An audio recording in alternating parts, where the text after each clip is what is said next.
Alrighty, folks. With a little bit of a reboot, we are ready to roll. Race to 9. There is a doubleheader tonight.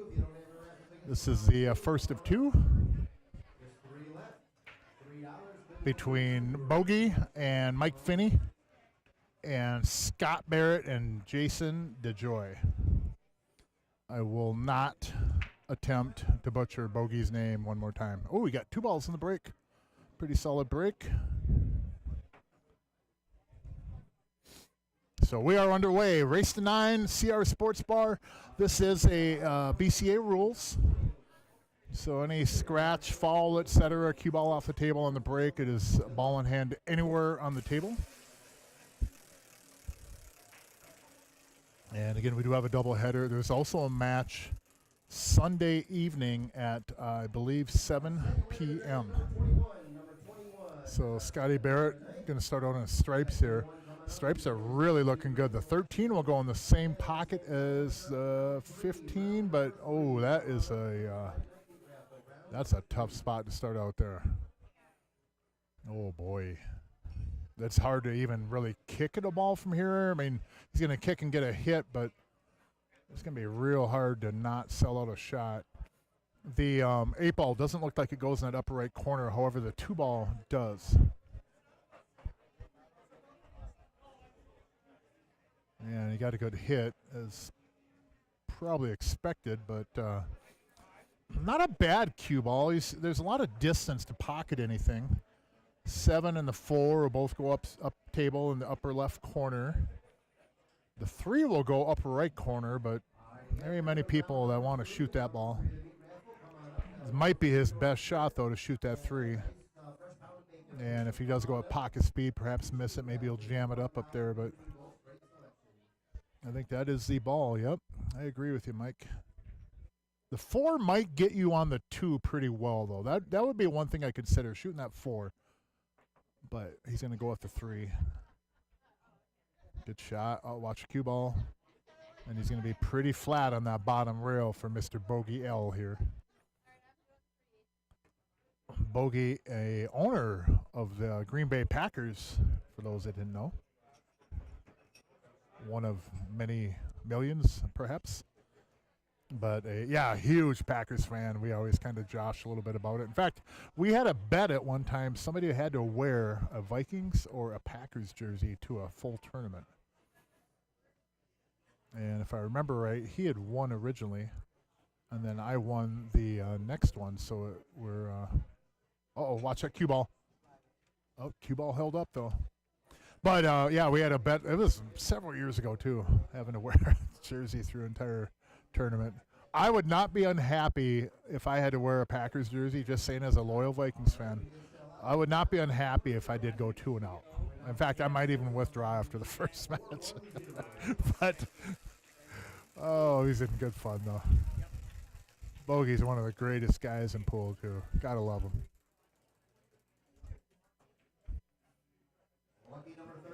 And pretty good shot there as far as on a safe. He was trying to clear that ball up table, and Stripes really doesn't have a shot. I don't mind. Now, I play a lot of one pocket, as people probably know and are tired of hearing, but I'm banking that 13 down here by the 5. I'm going to play it probably off the rail, so I'll go off the 5 and makes it a bigger pocket. Because my cue ball, I'm going to get up underneath there by that 8 ball. I'm really going to love my cue ball on this shot, but he might try to cut this one too. Yep. Oh, and he overcut that ball. Wow. That is not easy to do. Now, that 8 ball does go past that 10. I was mistaken. It does. I can look at the table here. It does go by the 10. You only got about a half a pocket, though. It'd be easier to shape it over to the left upper corner pocket, but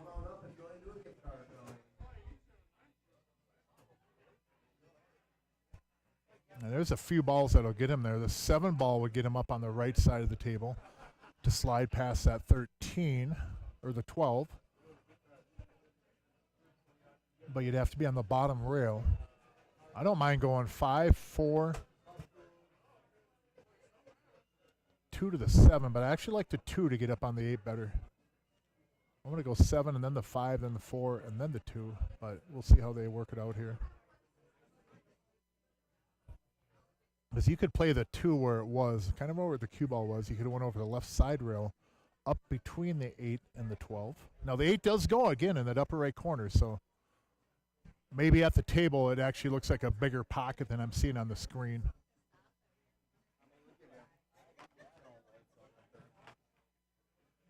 But they're doing pretty good on this rack right here. Should be a run out. Everything will be determined on Mike's leave on the 4 ball here. Anywhere from that 4 over to the right obviously is beyond difficult. Even where the 4 ball is, it's a tough cut with that 8 up in the upper right corner there. It's not a huge pocket. There is room though.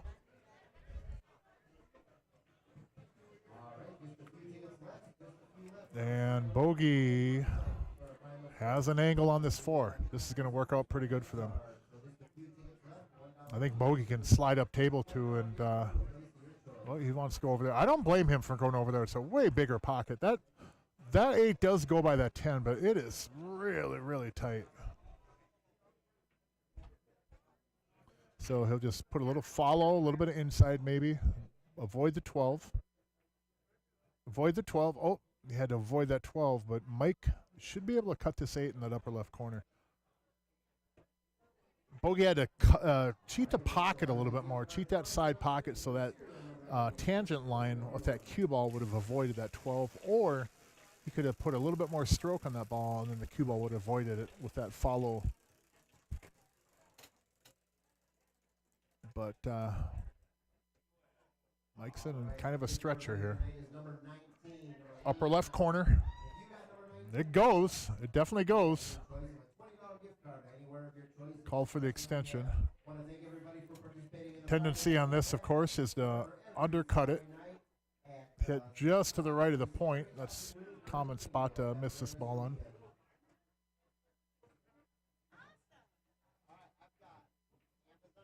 Oh, and he actually had overcut that ball and didn't get near enough momentum on it, though. Oh, boy. So Jason and Scott here should pick up kind of a gimme game. Fairly easy out from here. And I attribute that last game there. I mean, I think Mike got Bogey in a pretty good spot. Bogey just happened to just catch that 12 ball a little bit with the cue ball. I think he had the right pace on the cue ball too. If he avoided that 12, I think Finney would have really liked that, and they probably would have been racking or breaking by now. Uh-oh, Scotty B, you got to make those balls. You got to stay down, buddy. You got to stay down. Scott Barrett of IBA Pool, see him wearing the jersey there. International Billiards Association, which is M8 league here in Minnesota, pretty popular league system. And Scott Barrett was actually on an episode of the What Now in Pool, the podcast, as you see a logo in the lower left corner there. Had a great episode with him. Talked about the handicap system used in M8, their history, the growth they've had, the future. A lot of good topics.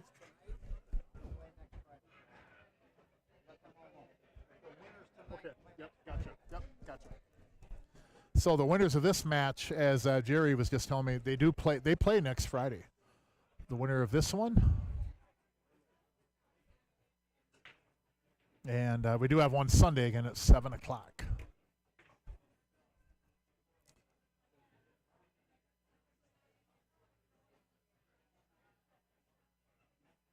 Oh, I put that in the wrong one. I'm sorry.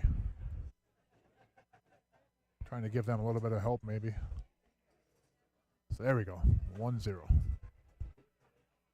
Mike Finney breaking head ball, firing right away at that glaring 1 ball. And it is off and running. That is my break, Mike. Give me my break back. But cue ball in hand anywhere on the table right now. Solids would be my choice, and probably everybody out there in the stream, although stripes ain't bad if you start with a 9. I'm starting right there, though, with the 5 ball. They might consider taking the 1 and getting on the 5 or the 4, but Both balls do go in the upper left corner. The 3 will put him on the 4, the 1 easily too, so no worries on that. I'm playing for the 3 here, and tendency would be to run past. Oh. Well, I want to go on the side. I would have probably went 2 rails, went off that upper left side rail and got on the 3 on the side. Any kind of a stop shot on the 3, it puts you on the 4 and the 1, but this will work out just fine. There is nothing wrong with taking the eraser and redoing the plan on the chalkboard.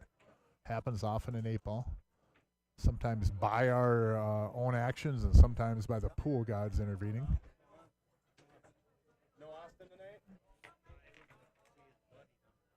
So this should lay for an easy finish up here. Take the 4, get on the 6. 6 will bring you back. You could take the 6 here if you don't like that, but if you don't like the angle on the 4, but I don't like going from that 6 to the 4 myself. You should be able to stop shot this, probably slide back maybe a few inches. The cue ball will drift down table though on your screen a little bit. Good shot, Scott. Well done. That's good cue ball control. Very easy to lose that cue ball just to get down to where the cut on the 6 will be like a 90 degree or even more. So now you don't want to go too far off the rail on this too. It's frozen almost on the rail, or it is frozen. Makes it a little bit harder to shape off that. You know, you can't, like if that 2 was off the rail like where the chalk was, obviously you can draw onto the rail and take the 8 in the side, but with it kind of snugged up there, you either got to be almost straight on with a little bit of an angle off that rail, or you got to go to a different route with the cue ball. I like playing for the left side pocket myself, but that's a pretty good spot to be with the cue ball there, Scotty B. That's a pretty good spot. They made pretty good work, pretty fast work of this rack too.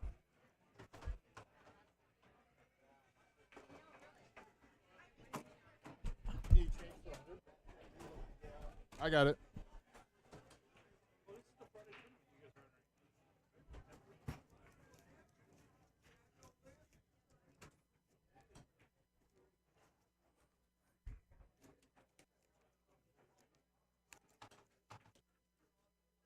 So we are 1-1, race to 9.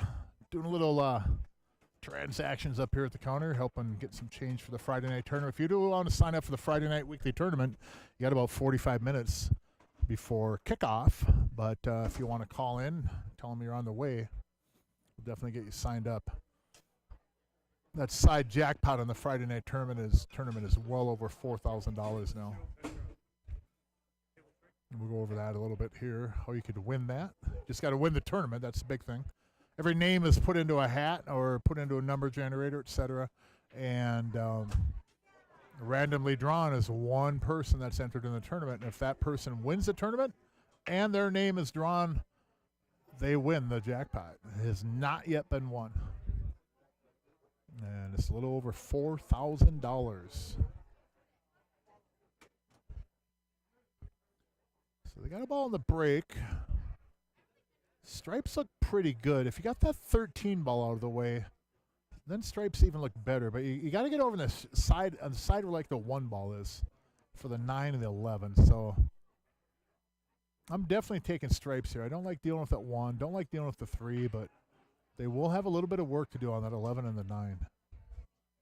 I'd like to come over on the 13 right now. Yes, good shot, Scotty. I like that. I like that pattern. Now you can get over, when you get over on the 10, then you can shape the 9. It's not going to be easy, though, with that 7 down there kind of playing a little blocker. It's not easy to come down off the bottom rail, so they either get almost straight in or an angle. Like what I would like to do is get on that 14 kind of straight in. If I can put the cue ball right there, I can shoot the 10 and use the rail right above the 5 to get on the 9. And then the 11 will go in that lower right corner. And that might work out pretty good right there. If he's got that angle on the 10, I'm taking it right now.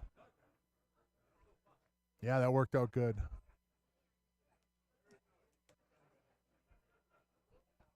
You don't want to come up too far and get above the 1, though. Good shot. Good shot. Got to shoot over a ball, but you're on the 9. Now, he may end up behind the 3 ball. If he shoots this 9 ball, he may end up behind the 3 ball. And he'll bump the 11 with the cue ball from the 9. But the 11 will move to the left, and the cue ball might end up behind the 3. So I don't really blame him for taking this 14 here. I think that shooting the 9 from over, having the cue ball, shooting it over that 4, I think that was a trap. Came up a little bit short, but I agree with that, Jason. I think going up there and coming back down for that 9 was a good idea. Now, Scotty B, we're going to have to do some magic here, buddy. If you want to get on that ball, what you could do is you could actually go over and shape the 11-9 combo. That's another option. Getting over on the 11-9. And that's not a bad spot either, though. But he's still looking at possibly bumping that 11.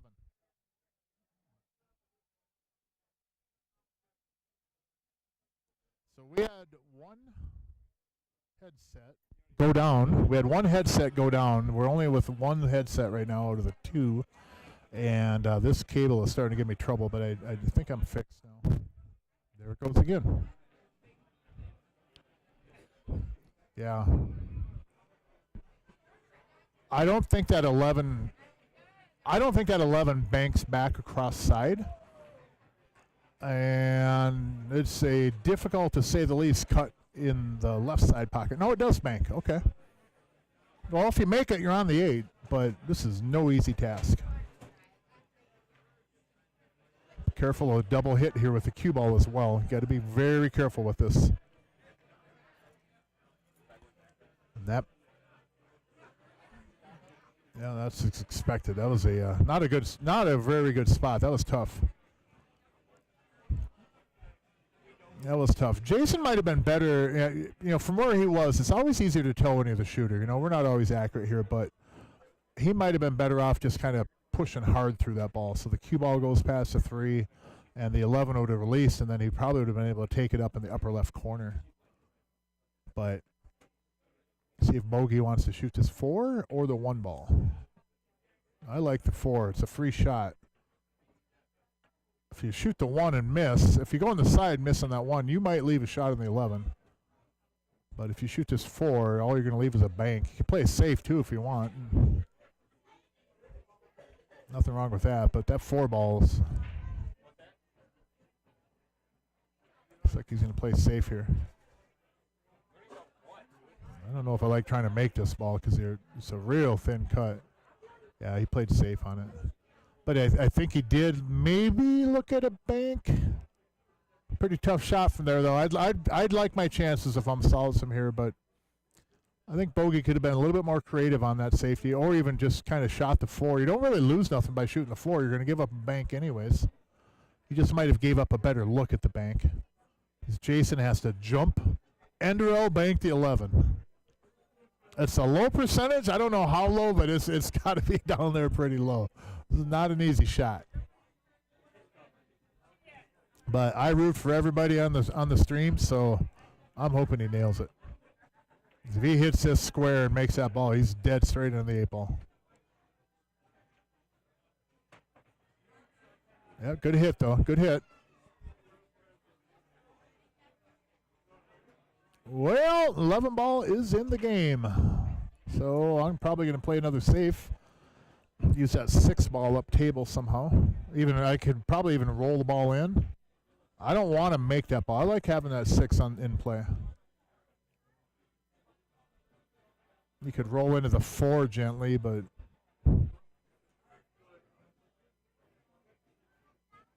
that's not a bad play. Really, they don't have a kick at the 11 from there. You could roll into the 4 and just kind of nestle the cue ball above the 5. I like that play better.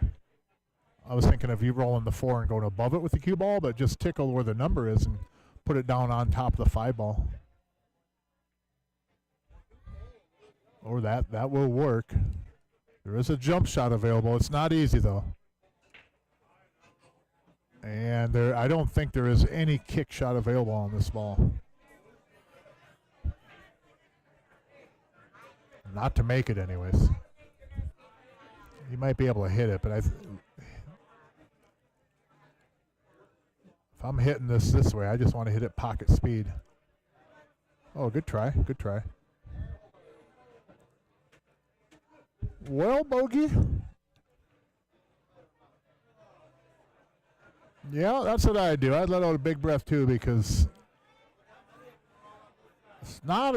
There's a couple of ways to break this out, but there's also a couple of ways where things can go awry pretty quick on a breakout too.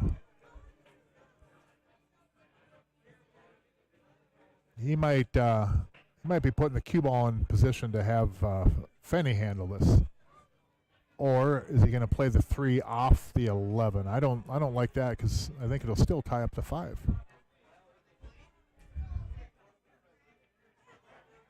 Yep. Rattled it, but not a bad idea. I think there's other ways to probably break that out. Now, Jason does have a bank back up by the 6 ball there. And the cue ball, if he can draw this cue ball, he would be able to get on the 8 ball too. I like banking it up there at pocket speed, because it's really going to be hard to hide this cue ball.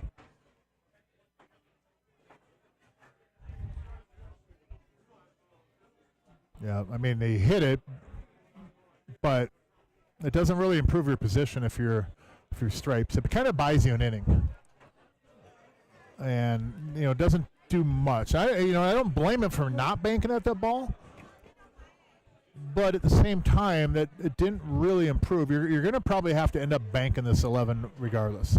If I'm solids, I'm smart, I'm going to make them have to bank that 11 ball. I'm not going to move that ball.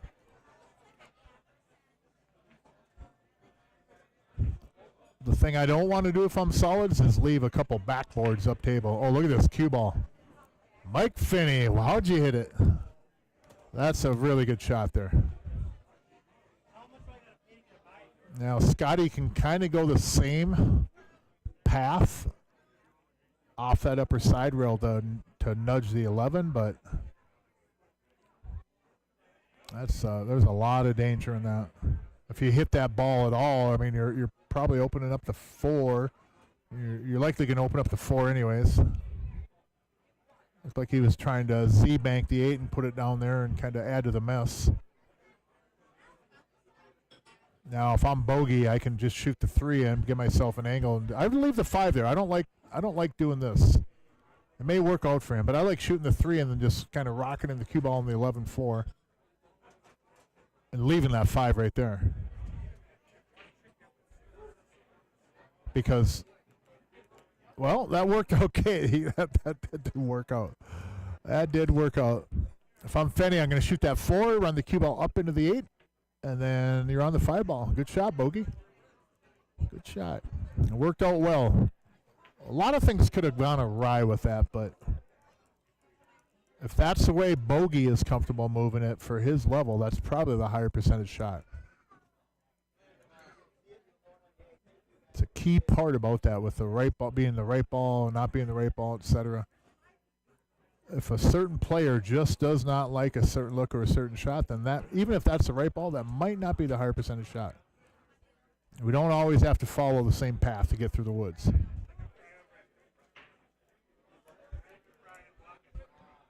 So don't always feel that you're constricted by that aspect of the game. The quote-unquote right shot may be different for other people. It doesn't mean that there's still the highest percentage you get out if you're, pocketing balls very well. But at the same time, we're amateurs, so we're not always at the top of our game.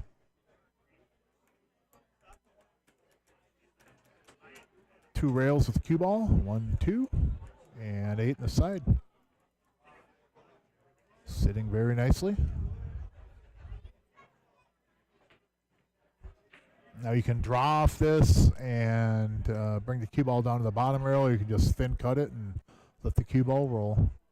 Just don't bring in the scratch. Just like that. Good shot. Good shot, bogey. Well done. Well done. Instead of trying to put too much on that cue ball, just roll it through, catch that contact point. As long as it ain't going to scratch, you're good. You are good. So Friday night tournament, got about a half hour. sign up, $21. $20 goes to the tournament. $1 goes to the jackpot fund. And again, that is a little over $4,000. So you got about a half hour still. Mike Finney at the table breaking. They are up 2-1. Cue ball got one in the upper corner. And stripes are looking good. Especially if that 10 goes by the 3. I think it does. If not, I could move it off the 15 or off the 9 ball. The 12 looks like it does snake past the 8 in that lower right corner. If not, it will go to the left side from down near the bottom rail. Not a real easy shot, but if you're on that, if you're on the 12, like in any kind of a decent shot at it, it's probably the best look you're going to get. If it doesn't go in the lower right corner, I'm pretty sure it does though. I don't know if I like shooting it from there. No matter what I do, if I'm stripes, I do not want to move the 4, 7, 5. That's Solid's mess to clean up right there. That's not my mess as a member of the team stripes. I would avoid those balls at all cost. Everything I could do to avoid touching that 4, 5, 7.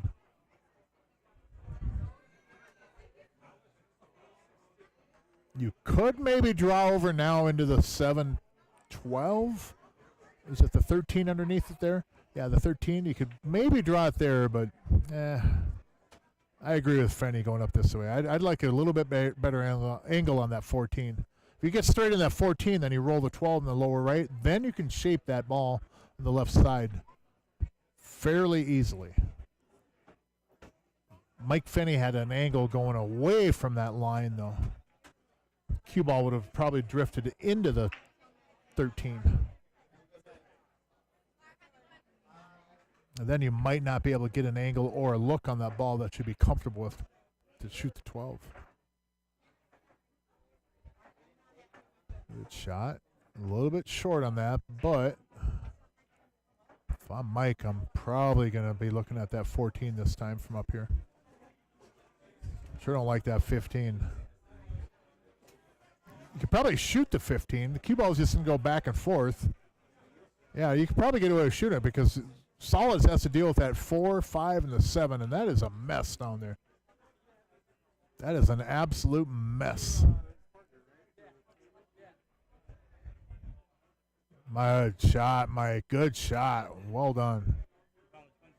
Well, Bogey, you can run down to the bottom rail and come up right about where that ball is right now. Or if you can stop shot. If he tries to stop shot and he doesn't stroke it well, though, that cue ball is going to end up on the bottom rail below the 13.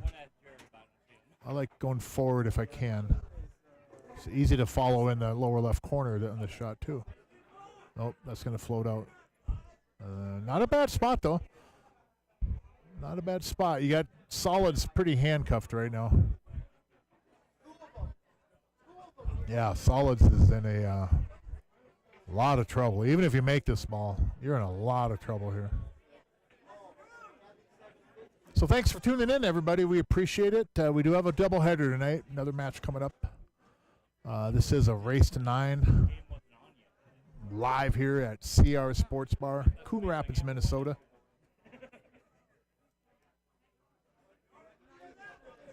Well, I think he sold the combo, the 13-14 combo.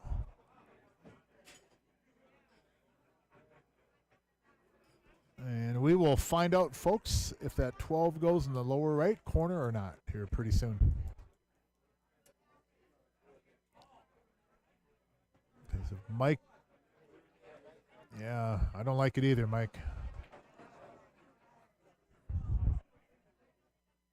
It's not an easy out right here. You got to have a couple of really good shots. Now, if I'm bogey, I'm probably going to splash right into that 5 ball with the cue ball and try to get lucky on that 12 because he might be able to hit inside. I don't know if bogey knows this shot, but you could hit inside and go underneath that 7, go straight across and come back with the cue ball and try to shape that 12 on the side. That it is not easy. That's another way. If he could bank this ball to the lower right corner, he could slide the cue ball up above and take the 12 in the same pocket. That's not easy either.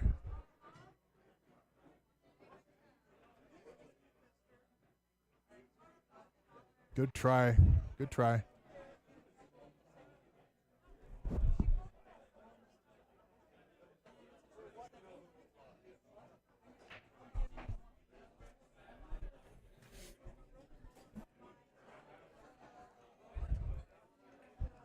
Yeah, Jason, those solids down there, they are trouble, man. Look at that. 4, 5, 7. Ick. I might try to play safe up here on one of these balls just to get one of my balls back down table. In fact, I might bank that 3 down to the lower left corner pocket area, not try to make it, and then put the cue ball up behind the 1 ball in that area. But this is not an easy out for solids. Wasn't a bad. You got to get going, get going, get going. Now he might be able to come right off that upper right side rail into the 12. And then he's going to have to roll the dice and get a little bit of luck thrown his way. I'd be okay playing a safety up there too, maybe.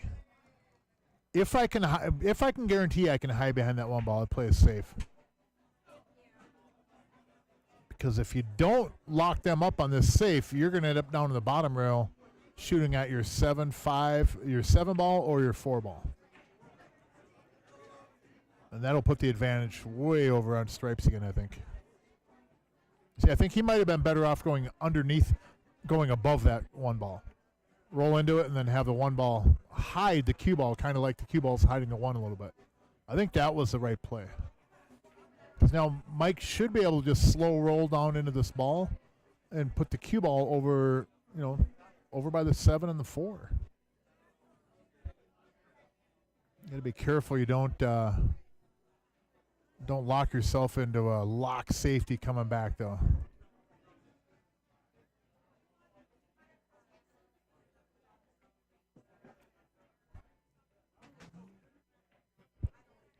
Now, Scotty can move a couple of balls here.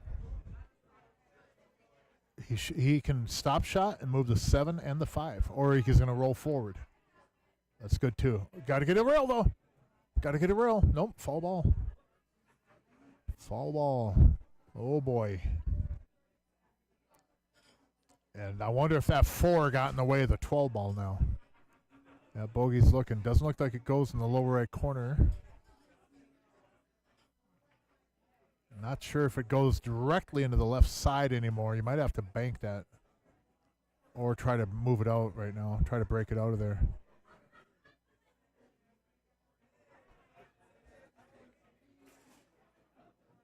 Well, what do we got here now? This looks like a referee shot coming up here pretty soon. If they do need a referee, I know we have a couple people in here that could go watch that for me. We only have the 1 headset, so I don't know if I want to leave the desk up here, but I may have to.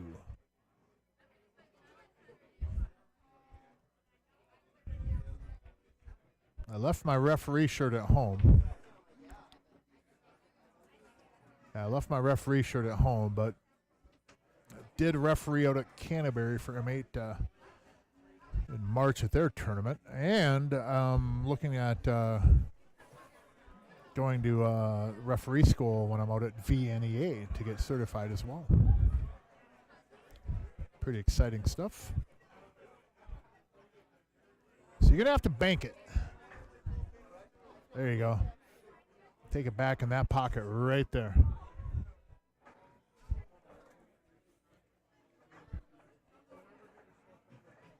Yeah, you're going to have to bank that. On a miss, you're gonna sell a shot. So this is a play where you put all of your chips in. You push them all in, because off a miss you're supposed to lose from here. Careful of the scratch in the lower right corner off that 4 ball with the cue ball. Careful of the scratch in the lower left corner or lower right corner. He didn't hit the 4, but he did find the pocket. Oh, boy. Good shot on the 8, though, Bogey, but, man, that cue ball got you. Yep. That cue ball got you. You guys are in a little bit of trouble. Once Scotty was able to move that 4 and kind of take away the side on that 12, and then I think the lower right corner might have even took away. That layout got tough. That layout got tough for Stripes. So make sure, if you haven't already, hit the subscribe button or the like button on your browser or app. That'll keep you up to date on future matches that'll be coming up for the stream. And while you're at it too, What Now in Pool, the podcast. Navigate over to their Facebook page, hit a like, and if you know a junior player, nominate them. There's a post on there to put in an entry for a junior player. Real simple to do, and that gets you an entry for a free April Larson Peach Hour AL1 Q package for absolute free. Podcast will ship it to a winning junior player. All you got to do is sign up. Just nominate one. Even if they just start in that pool, nominate them.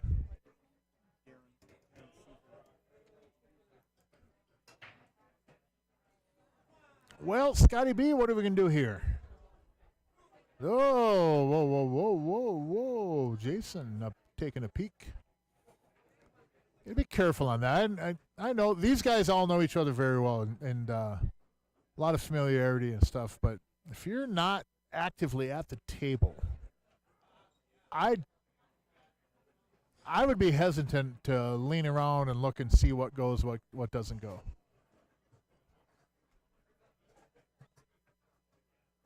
It's kind of going into the foul range, but just got to be careful.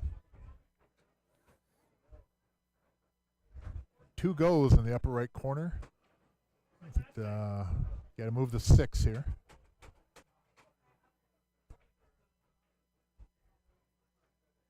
Oh, well, I think the 6 does go. Yeah, the 6 goes in the lower left corner. Just barely by that 13, though. So they didn't have to move it at all. I'm going to run that off the 5. Try to run I might even try to run the cue ball into it because there ain't nothing up table for me.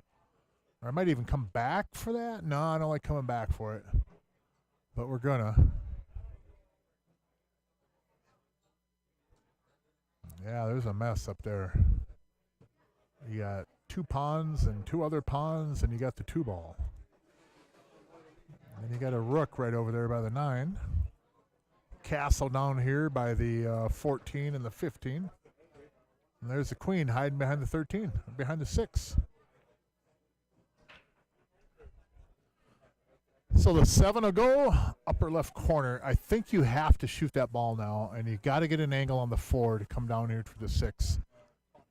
Unless he can go from the 4 and get above the 7 and then come back from the 7 on the right side.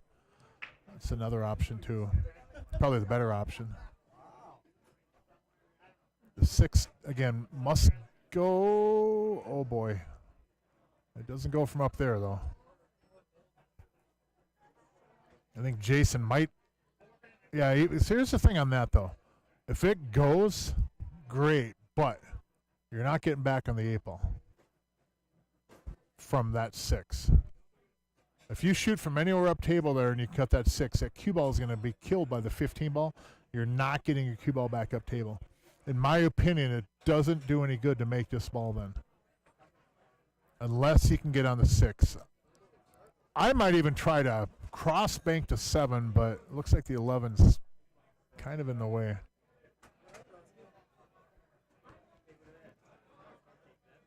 This is gonna, if he makes this is gonna be a really tough transition from the 6 to the 8 ball. Especially from over a ball. Oh boy. Yeah. This is going to be. This ball is very difficult to make. The only shot they'll have that I could see is banking the 8 in the lower left corner. But, man, I do not envy Scott for this shot right here.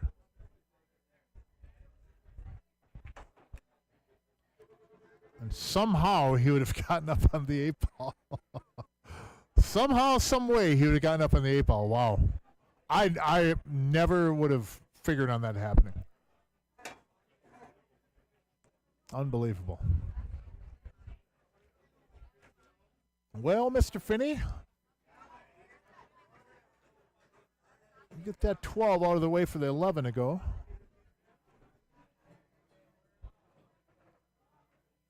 How about bumping the 11? Ooh, man, that would have been nice, huh? Now, bogey could shoot the combo here, too. Like the 9 sets up pretty good, pretty easy for the 11-12 combo, but there's no reason to. The only thing I'd be worried about from bogey shot is the cue ball getting too far out in the middle of the table and then making that 9 even a very difficult shot. Like that. Now the 9 gets more difficult. Bogey might have been better just rolling into it and then just kind of leaving. Maybe even have Finney shoot the 11 down the rail. Because that 6 isn't going anywhere. I don't even mind hiding behind the 11 ball, Mike, if you want to play safe up there. Get some right spin on the ball, hit it about 3 o'clock, catch 1/3 of the 11 ball, and hide right behind there. There you go. There you go. That's smart pool. Smart pool.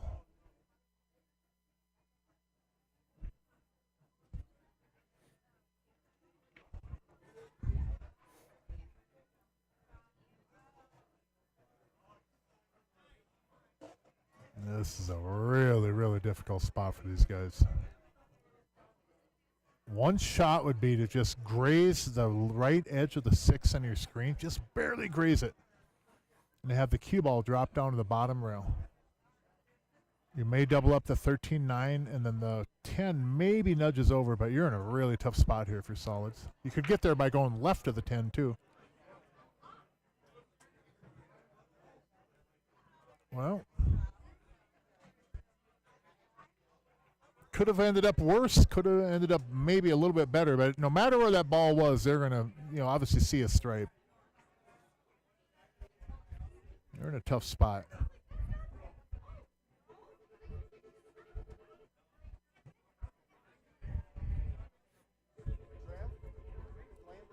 Nine goes. Yep. Good shot. Good shot. Get on the, what is that, the 13? Or yeah, get on the 13 off of this ball now. If you can hold it right there. I like stroking a little bit more. He may have to roll this a little bit. I don't mind stroking the ball and going above the 6 over to the right side of the table and shaping it to the same pocket. But the thing I'd guard against with that, just the cue ball coming up a little bit high, making that shot a little bit tougher. Now, if I'm bogey, I'd take that one down in the corner, lower right corner, go 2 rails with the cue ball, and shape the 11 in the side.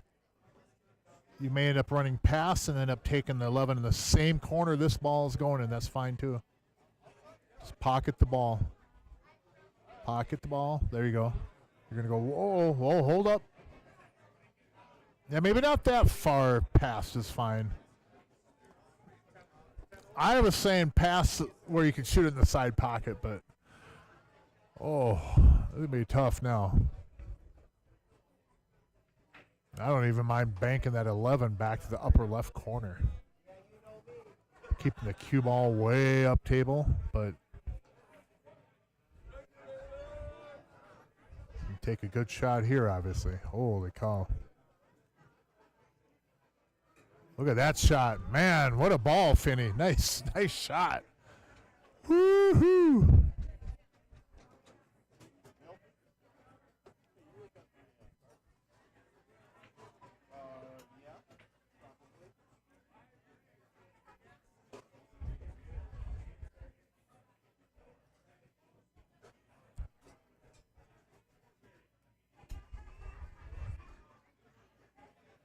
There you go. Good shot. Good out.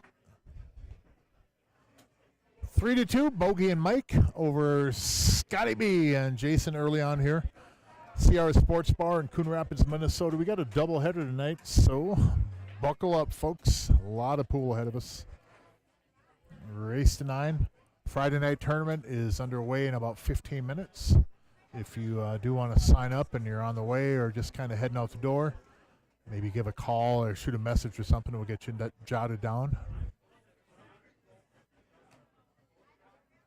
And usually it's a race to 3, race to 2 for the Friday night weekly tournament.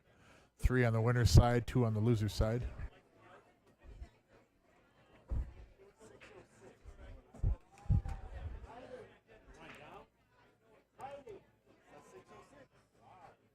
So Mike Finney breaking up 3-2. I think his last break would have made a field goal from about 20 yards out. That one's a little bit more controlled. Oh, cue ball. Oh, my goodness, that cue ball almost got kissed twice in the side pocket. And look at stripes here. Solids ain't bad either. That 3-7's wired. In fact, I might even start out with solids. I think I would. Either the 6 or the 4. Stripes ain't bad. If that 10 goes in the side, though, on the right side, then stripes is pretty easy. I don't even mind from the 12 here, coming down to the bottom rail and getting over on that right side of the table between that 4 and the 7. If I get on the 10 there, then it's off to the races. Then you just got to run out the rest of the rack. It's pretty easy. Big first shot here. I don't need to move that 3-7. In fact, I try not to actually off this ball. And oh boy, I think he sold the 10-12 combo. I'm switching over to stripes 100% from here. 10-12 combo and let Mike Finney figure it out from there.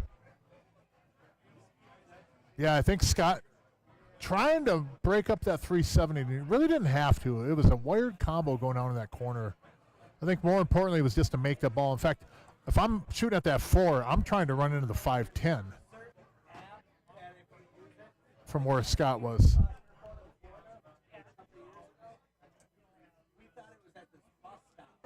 Combo. Yep. Good shot, Bogey.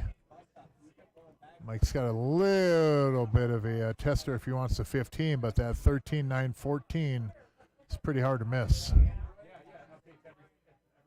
Stevie Wonder is probably making this ball. That combo is wired. You could hit it into the rail, come off there and make it. And there's a lot of things can happen here to make this ball.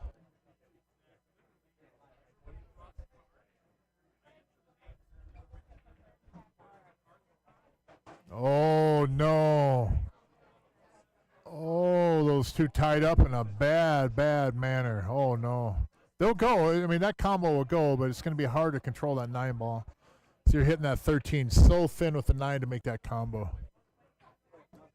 I think you had to do a little bit better control of how they came off there. That's tough. That was a tough break. Is Mike going to shoot that now? He might have the best look that they're going to get at this combo from where he is right now. I don't like shooting it from there, but that might be their best look. And he is a higher rated player. Not saying Bogey can't handle that, but I think that's Mike's mess. He's the one who should have to deal with it. It's on you, Bogey. It's on you.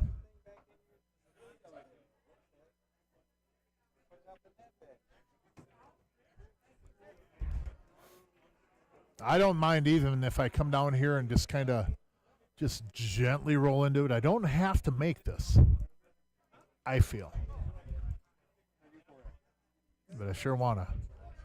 Oh, that was an easy combo. I'm sorry. That looked a lot tougher. Looked a lot tougher, and they made me look silly on that because that was pretty easy. Good shot, Bogey. Good shot. Well done.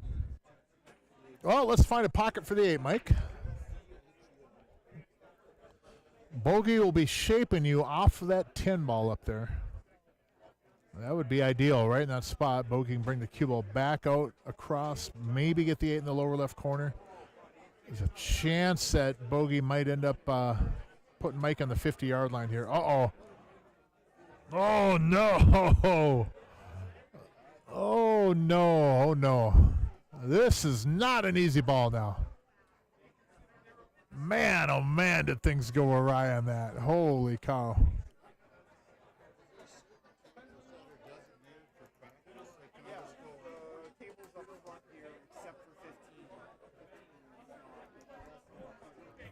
Wow. What a turn of events. Looking at going up 4-2 to now in a lot of trouble. Should be 3-3. Even if Bogey makes this, he really doesn't have a pocket for that 8. Yeah, that's a tough spot, Bogey. No shame in that, man. That's tough. End rail kick. 2/3 of the way across the table. Ball about a half a ball off the rail. That's tough. That is a tough shot. So what I would like to do on this is that these balls are wide open, obviously. I like to find whichever ball I might be most uncomfortable with, start from there, and then do the next most uncomfortable, which to me, the 1 is wide open in the middle of the table, but if I'm straight in on it right now, I might shoot it. And I might even go after the 6, because these balls in front of the side go from anywhere on the table. That one doesn't work anymore. Yeah, that one got broken or something. All right, well. Otherwise, you could, dude. I don't mind. But never mind, then. If you want to stand over there and try to get it to work, you're welcome to. No, but yeah, Jerry had to order 2 of them. Okay. Yeah, if you want. No, well, I got an hour to come. No. Yeah, JK was going to join in the booth, but unfortunately, we only have the 1 headset right now. The other headset had gotten, I don't know if messed with or destroyed or whatever, but the receptacle where it goes in and the plug in there, it was really dicey. Like you had to wiggle it sometimes to keep it going. So we only have the 1 headset right now. So I will be flying solo, much to some people's pleasure and to other people's chagrin. But that's all good. Watch the 8 ball with the cue ball here. Things can go awry if you catch and rub a ball just a little bit. Oh, how's that pocket speed? Good shot, Jason. That was a good shot. Oh, my goodness. That ball took every little bit of gravity to actually fall. You got to go up a little bit more. That's all right. You can get onto the 8 from there. Now, if he goes around 3 rails, watch that 10 ball with the cue ball. It could be a stopper up there. If he draws out of there, I'd still go up to that end rail or stop shot and use the 8. It looks like he has more of an angle. No, that was fine. I'm sorry. It looked like he had more of an angle, like he was for sure going up table with that cue ball. Instead, it got real easy. Should be a race to 6 after this 8 ball here. Scott Barrett of IBA M8 Pool. Oh, no! Oh, no! Oh, you got to get those. You got to get those. Those games like that where you have like an 8 ball just wide open and you got no trouble on the table to get it. You have to get those games to win tournaments, win matches. You can't hand those games away. Now, they might have got fortunate with the leave, but over time, losing those games that you're supposed to win is such a hindrance to development as a player. It just, whatever progress you make, and then your rating climbs and you start handing games back. If you're going to hand games away, make it off of like tough jumps or tough banks. It's easy to say, I know, but a situation like they were in my opinion, at this kind of a rating and level, there should be no excuse for not getting out on that and missing that 8 ball. Scotty B, got to get that one. Got to get that one. Watch the scratch on this. A lot of scratch on the left side. Yeah, be careful, Bogey. Was he going to bank it? He's going to bank it. His last measuring didn't really work out well, but he has a system, so let's trust that process. Dead center, buddy. Dead center. Oh, my goodness. Good try. Good try. That was a good try. It was a good stroke on that ball, Bogey. You stroked that bank well. You stroked it well. What I would do on a bank like that, I'm playing the speed that if I miss it, I'm putting the cue ball or the 8-ball like up in the upper middle of the upper rail.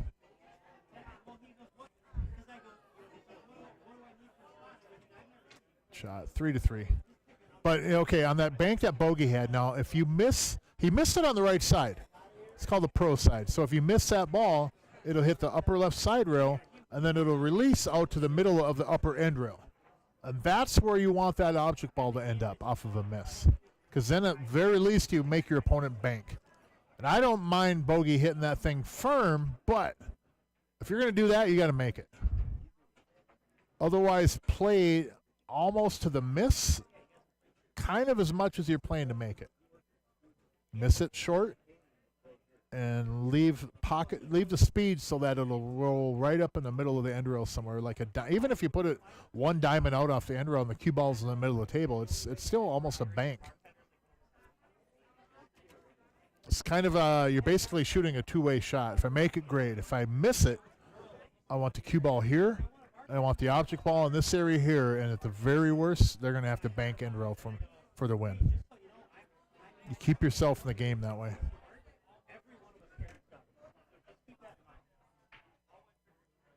So 3-3, race to 9. Jason DeJoy breaking. Winner of this match will play next Friday.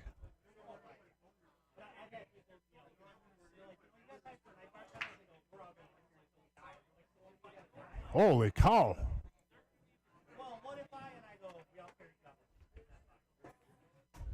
And I don't know if he has a shot on the solids, but he does have the 9-ball. Cue ball can go over the right side rail and run back into the 15-ball. That's my play. Move the 15. Every other stripe on the table goes then. There's a 15 right now, I think only has the left side pocket as a pocket. You don't want to go into the 8, you want to go into the 15. Oh, jeez. Oh, my goodness. Right between the 15 and the 8. There isn't much more than a ball. On the line that Scotty rolled that ball, there ain't much more of a ball either direction to squeeze through there. That was some bad luck. That was some bad luck there. Wow. Look at that path right there.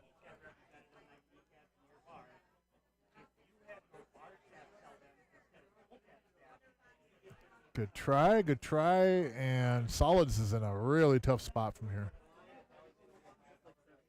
Don't really have a ball that's pocketable. The one might bank cross side, but ugh. What do you do then? Now he could do this. Move your head, Mike. There you go, thank you. No, he couldn't do that. I was going to say maybe thin off the 1 and put the cue ball up there by the 4-ball. His target is going to be up there behind the 2. That's a good spot too. Lay the cue ball way up table, up behind the 2-ball. Upper right corner. Right there. Good shot, Mike. Good shot. Well done. Well done. That is a very good safety.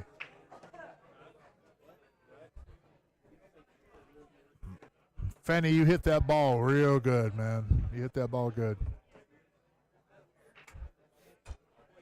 Now, Finney, in the last match that they were in, was involved in calling a foul when he was not at the table.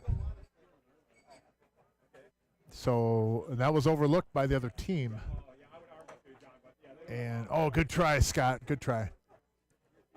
And again, solids, I think the 3 goes. But, yeah, what happened on that is that there was a ball, and Mike wasn't his turn to come to the table, but he was still standing up, and then he called the foul. And it was Bogey's actually responsibility to call a foul in that situation. But both teams overlooked it or didn't realize it more so. It's probably the closer to the truth. So that was technically a foul ball by these rules. Shot, bogey. Good shot. 6 ball is going to be the easiest shot on the table, but shaping off that is going to be a little bit of a piece of work. 7 goes by the 2. See if you can go a little bit of inside on the 6, catch it thin, and then go off the upper left side rail up to the end rail, and then back to the left side rail, back out to the middle of the table.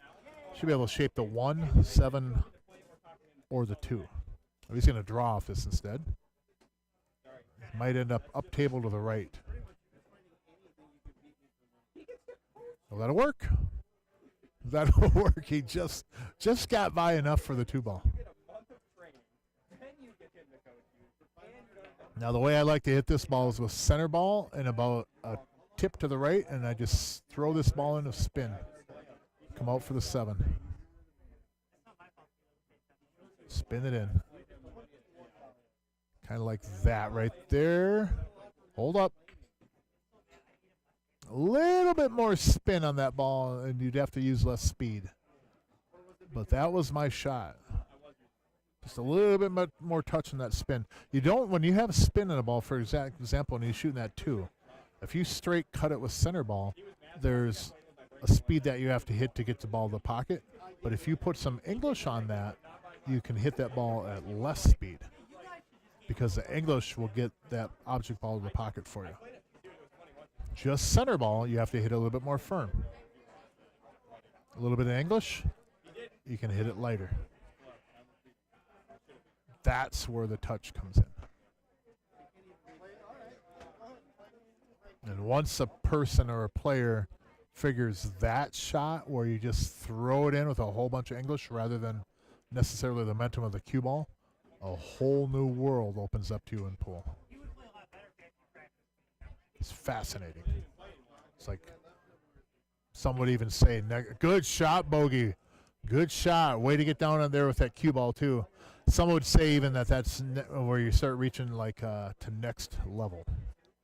Once you get that little throw, that little touch spin ball down, oh, it's fun. You can kill the cue ball. You can do so many things. Well, Mike, do you hold it and take the 8 in the upper right corner, or do you go across to the side row and get up above it and shoot the 8 in the same pocket as a 1? Tendency, oh, that ain't going to work. Yep, that ain't going to work. Oh, boy.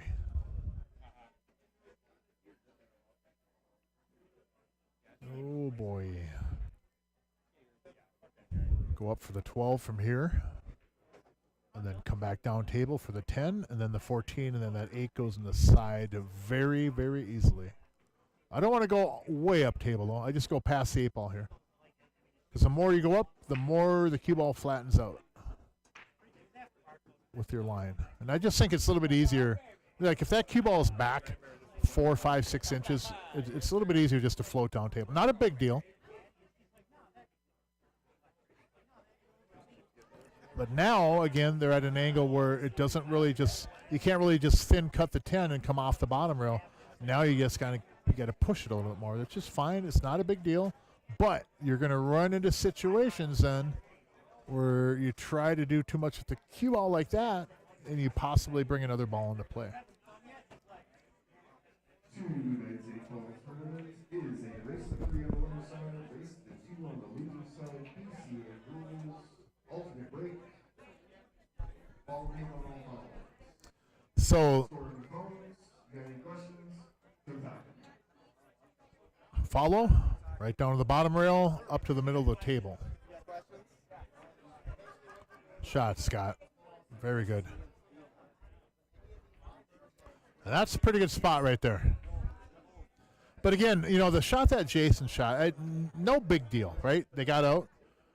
But it makes it a little bit easier if you leave yourself a little bit steeper angle. That 12 ball is right by that pocket up there.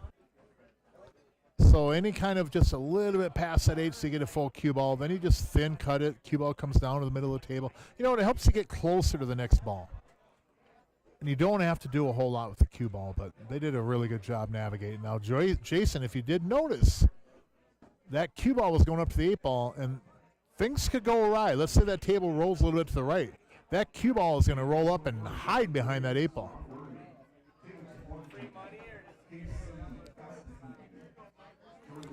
But regardless of that, 4-3, Jason Braken. Friday night tournament is underway. If you are on the way and want to get signed up, come on and rent a table because tournament's locked. Second ball break. There you go. I'm surprised he switched his break. I thought he made like 3 or 4 balls the last break. It's kind of interesting that he switched it up like that when he had so much success on his previous break. Interesting.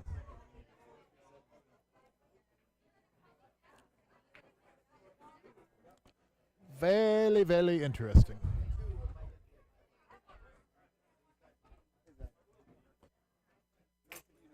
Well, 15 goes on the left side, and after that, every stripe has a pocket. 12 balls got a couple pockets.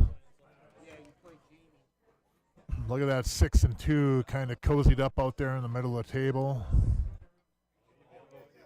If I'm going to shoot this 11, then I'm going to pump the 10 up towards that corner pocket. I don't want to make the 10, but I don't mind shooting it up there pretty close, right? Just bump it. Oh, okay. Well, that'll work. That'll work. No big deal. You know what I'm saying, though? If you can just snap that a little bit more firm and move the 10 up towards that right corner pocket, it just, to me, it just makes things easier. Because if I get that 10 all the way up towards that right corner pocket, I can use that 10 then to shape the 12 on the left side if I have to. Now they're going to have to work on that 12 and the 10 a little bit. Oh, they got the 10 taken care of. Maybe. Yeah, they got the 10 taken care of. Now they got to worry about the 12. I'm going after the 12 right here, though, if I am Stripes. I'm going to go into the rail right where his hand was, and I'm going to try to get right over there. Yep, that's right, bogey. Hit some left. I want to hit this probably about 10 o'clock.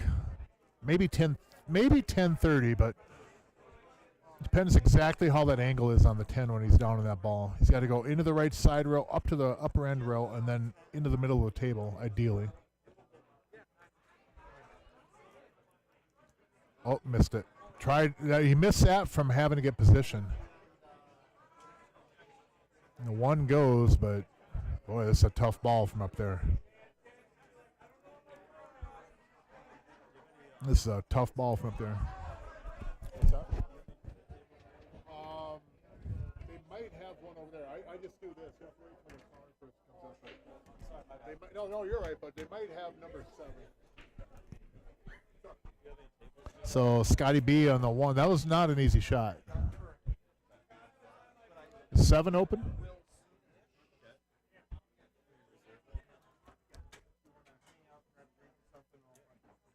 Yeah, that wasn't an easy ball from up there. That 1 ball was not an easy shot, especially off that rail.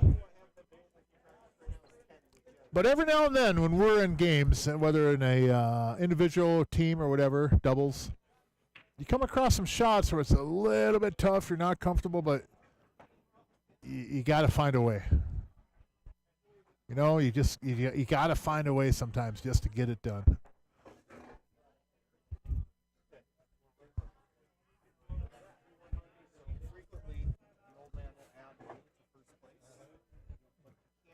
Tendency on this ball is to rattle it and pop it out by trying to hit it too firm.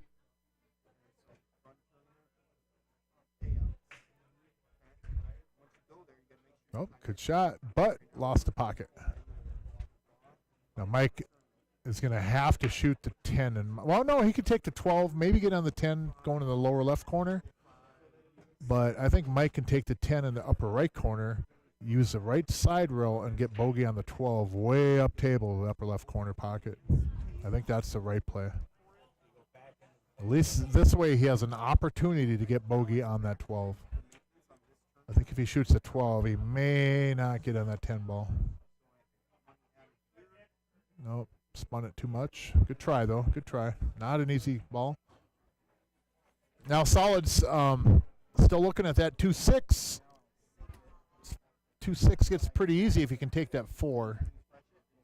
Either in the upper corner or left side, but my goal is to find some way, somehow, to get really good on that 4 ball. And use that to get in that 2-6 or move them. I don't know if it's from there. I'm going to play safe now off that 7 ball. I'm just going to roll into the 7 and hide behind it. I don't want to make a ball here. I don't like the shape on the 3, but, well, and the side's okay, but I kind of like playing safe on that 7 right there.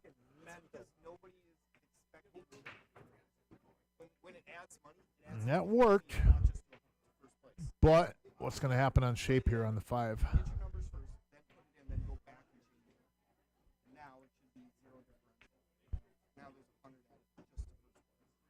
Can make the 2. I like the 2 almost better. So I'm going to shape the 4, 6, or the 5. And now Scotty's got that same look at the 4 ball that he didn't really want before. Not an easy shot from here, but got to trust your stroke. Got to trust your stroke on these.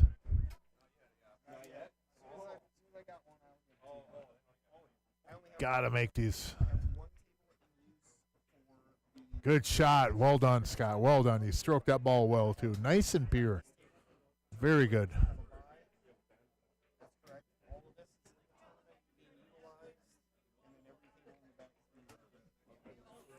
I don't know if I want to. I got to be careful on this ball that the cue ball doesn't go too far to the right. I don't mind shaping the 2 first here. Just because, well, he hit that one really good. Just saying, if you get the cue, let's where the cue ball is. You get on the right side of that spot, everything gets very difficult from there. 41 players in the tournament tonight, but thanks to Jerry Johnson, he's at the 101st annual. Thanks for playing at CR Sportsbar. Oh, no. Uh-oh. Can he see it?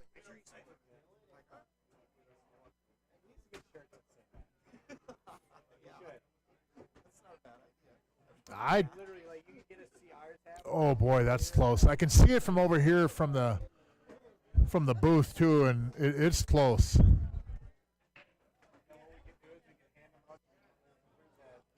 It is close, but he's going to have to jump, yep. Man, oh, man, that was a really big opportunity there. It's another game. You know, Scott had missed an 8 earlier in the match, but if they don't end up winning this game, that's 2 games they would have handed away, potentially. Eventually, that's going to catch up to you. Not in a good fashion.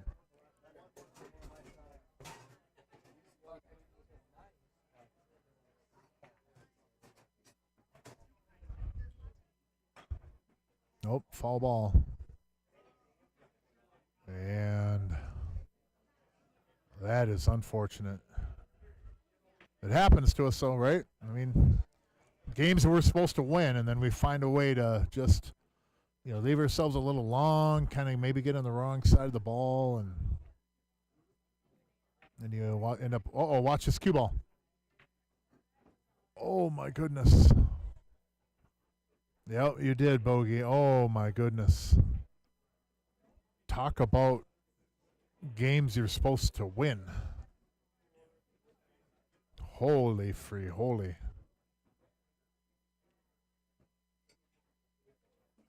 Yeah, man, oh, man, oh, man. That is tough. Messi, if he makes this, he might not have a shot in the 8. Probably a bank is all. Well, he got a hit. No, he got a fall.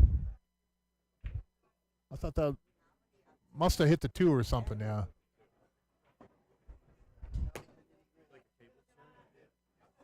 Well, just playing a game of hot potato now. Neither one of these teams wants this game for some reason. Tell you what, if you guys don't want this game, I'll take this win. It'll be 1-3 to 4.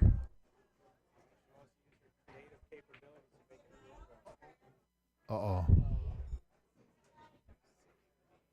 Well. Yeah, I like that too. I like that kick. I'm not much for kicking that balls, but this is an ideal kicking situation. That 13, that 12 there makes it a pretty big pocket.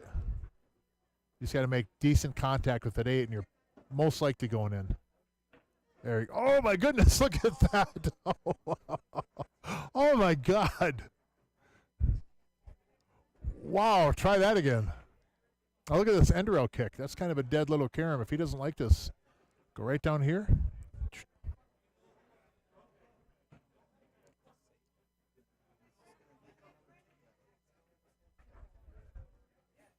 Yeah, that'll work too.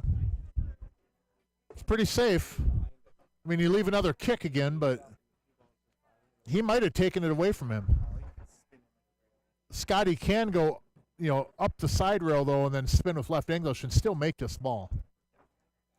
He just may not be able to kick at the ideal spot for him. You got to watch fouling with the Q-tip on the 8-ball here, though. See, he moved the 8-ball with his Q-tip. No, that was with the cue ball. That was with the cue ball.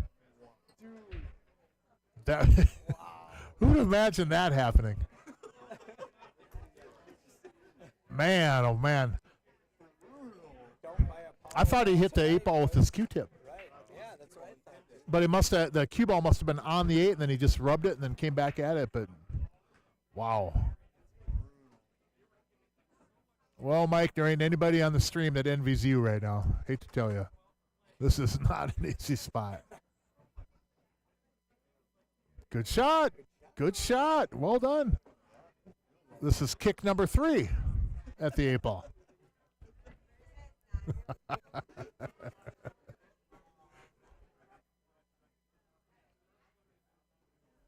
I predict this will be the last kick shot at the 8-ball in this game, though. I'm gonna go out on a limb.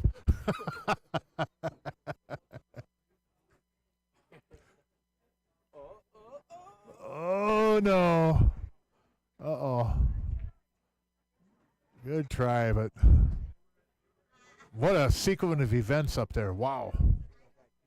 Some things you just cannot make up, man. You just can't write it up like that.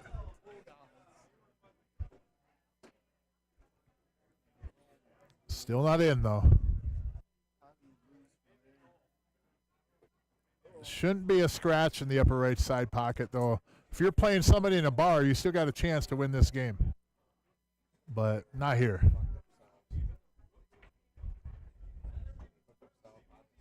Good shot. 4-4. Race to 5 now to advance. And there is a doubleheader, so there's another match after this. Friday night tournament underway. Table 11's got, looks like a little bit of one pocket going on over there. I don't know if Jed, who fled, is in that game or not, but I see the back of his head.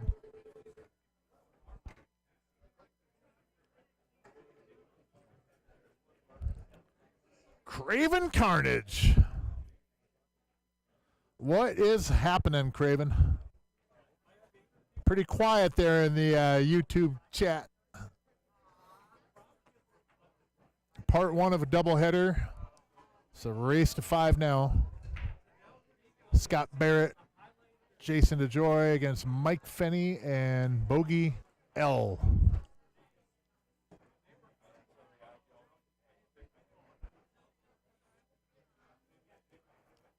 Let's see here. Let's see. I do not like taking stripes, Bogey. You're going to have to shoot that 4-ball, bud. Could take the 1, but it's a little bold. It's not actually a bad play, the 1, though, because he can roll into the 7 gently. The ball that I don't like for solids, though, and I bet you anybody that's followed these streams would know which ball that is. And that's that little apple over there on the right side rail.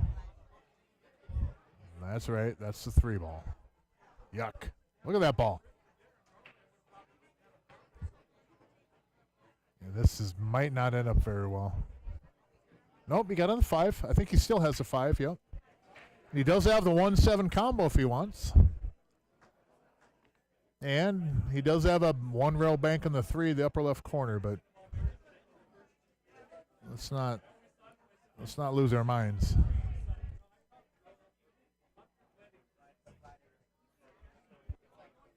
I like this play. Probably the best look you'll ever get at this ball. Good shot, Mike. Very good. What a shot. Did tie up the 8, though. So make it a little bit harder to shape that 8 ball. I'm gonna take that 2-6 here. I gotta leave that 5 ball now. I don't want to shoot that 5 at all.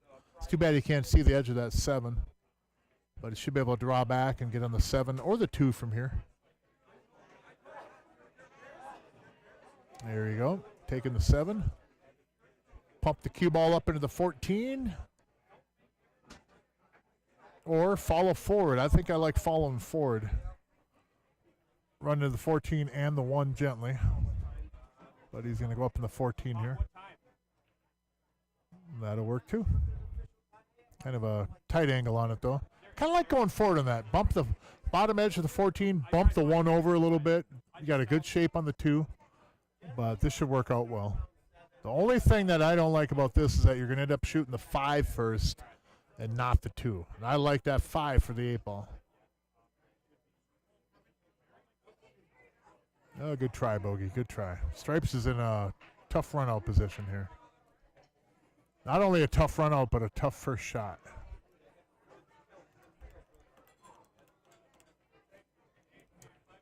Could try to cut the 11. Ugh. It's not an easy ball, but that does open things up. Could cut the 14 in the upper right corner. It's real thin, but it does go. Could bank it down here to the 1 and put the cue ball up behind the 8 and the 15 ball. That's another option. Looks like he's going for the cut here. Good shot. Oh, my goodness, what a bad rub. Oh, my God. Oh, my goodness, Scotty B. Scotty B. That is unfortunate.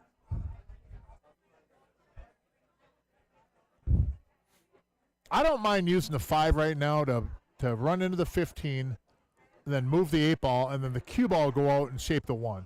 I don't mind that right now. In fact, I kind of like doing it right now. I know what Mike's playing from the 2 to the 1, 1 to the 5, and then use that to get on the 8. But I don't mind moving it right now because that 1 is a duck. And I think it's more important to open up the 8 now than it is to get perfect shape on the 1. Because if you don't get in that little window right here, it is lights out for you this game. When he got ball in hand like that, he could have placed that ball to shoot that 5 and accurately move the 15 and the 8. And then the cue ball just goes over enough to make the 1 ball. I kind of disagree with that play right there. Because this puts Bogey in not really in a bad spot, but it's an obvious spot he's not as comfortable in as Mike would have been. And Mike would have been playing his way to get out, but it should still work, though. Should still work. Good shot, Bogey. You hit that one really good, dude. Very good, very good. You guys navigated this very well. Now you just want to just rarely bump into that 15 ball. Barely touch it. Like that. Good shot, Mike. Well done, you guys. That's a good out. It's a good out. I might have won a different route, but, you know, there's a lot of ways to get out on these tables, and my way ain't ever always right. Never claim it. I just feel that if I move that 8 ball out in the open from there, if that 1 is a duck, I'm out, you know, but things could have gone awry the route that they went, but well done, Bogey. Well done.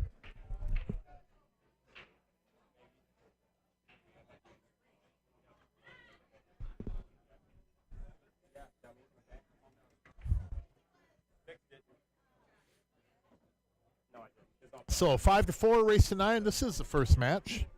Moving along at a pretty good pace too. Hour and a half in. 9 games done. Thank you, gentlemen. Much appreciated. If you have not already hit that button, like or subscribe on your app or browser, please do. We appreciate the support. And as you see on your screen there, What Now in Pool, the podcast, had a busy weekend here. Busy week on Tuesday, I should say. We did an episode with Jerry Johnson about the pool player perks. And then we also did a video spot with Hank the Tank before his match with Niels Fine. And kicked off our junior players only free raffle for a J. Peachauer April Larson champion line of her AL1Q. No charge. Doesn't cost a thing to enter. All you have to do is know a junior player, nominate them on the Google form, and that's it. And then we will do the drawing. We have slated for May 30th out at VNEA. We'll do a random number generator, and I'm going to try to get somebody special to do that drawing. Do the number generator. There's a couple of very high-profile pros attached to VNEA.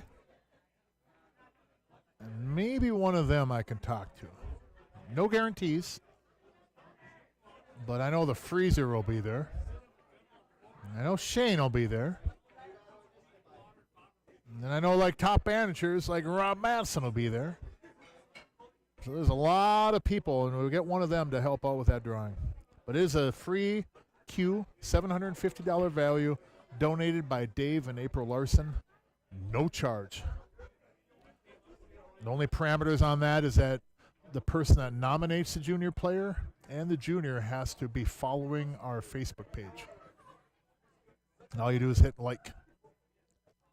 And that'll follow you. Now, if there is a junior player, for example, we do have one already that is signed up that is not yet on social media, and that's fine too. You do not get disqualified for that. If you're too young, or if your parents, for whatever valid reason, whatever reasons they want, as far as if you're not on social media, that's fine. You're still in. You're still eligible. It's just if you get a little bit older and from the juniors and you're on social media, we ask that you follow. That's simple. And that's it. Just nominate somebody and they're in.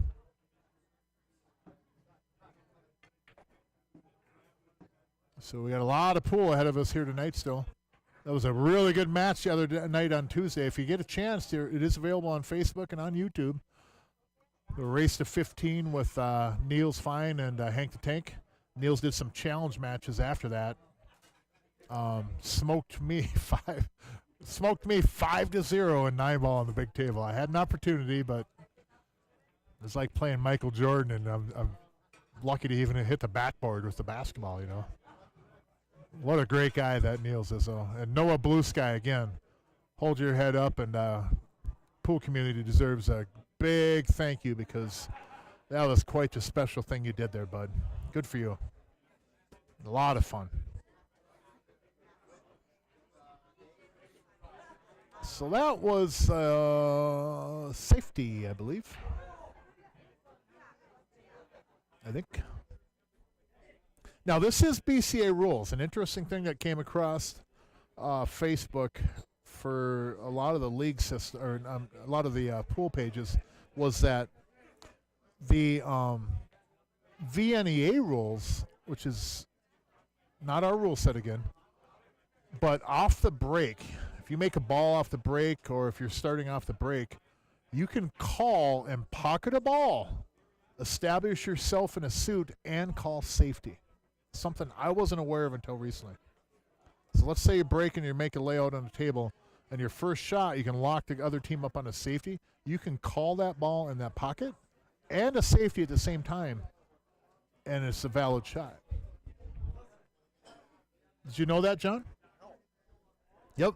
For VNEA, off the break, you have the opportunity to call safety and pocket a ball and establish your suit.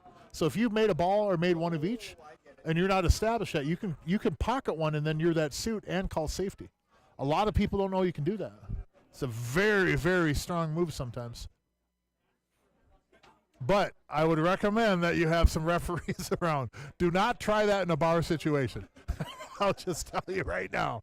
Do not. And if you do it in a bar situation, do not mention my name. Because I will not come and help you out. I don't want a phone call. I don't want a message. I don't want nothing. So don't do that in a bar. That's all I can. That's the best part of advice I can give you. Do not play that rule set in the bar. If you do, record it, because that'll go viral too.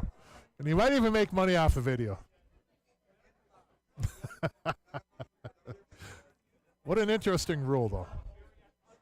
So Jason's Joy on the 1.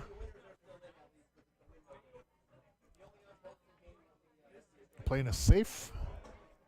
Tied up the 12. Not a bad shot. Not a bad shot. Pretty creative. Now, if I'm bogey, I'm going to lay off the 14 here and just kind of play it safe, put the cue ball down in the bottom rail somewhere. I don't need to make a ball here. Or I can go off the edge of the 11, which is probably a better shot, and then get the cue ball up above the 10 ball.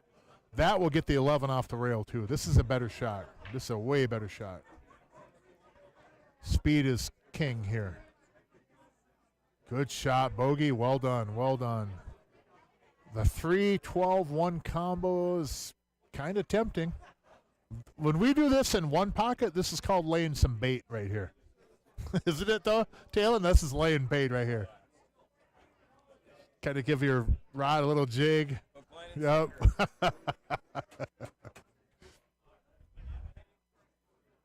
I like that. That's smart. That's smart. Good play. Good play. I mean, they can see the 11 and the 10, but I think you might sell out if you tried that 3-ball combo.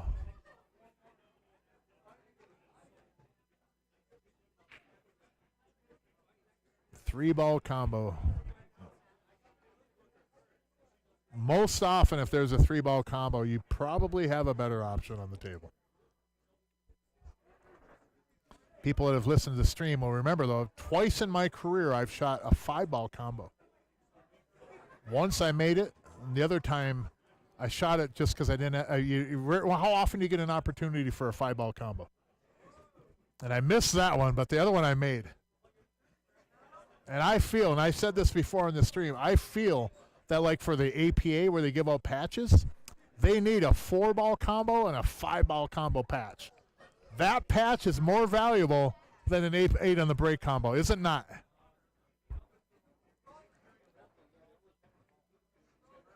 I mean, they almost, if that kind of a patch, you almost might want to put like a neon light on it so it like blinks. Oh my goodness, made the cue ball and made the 6.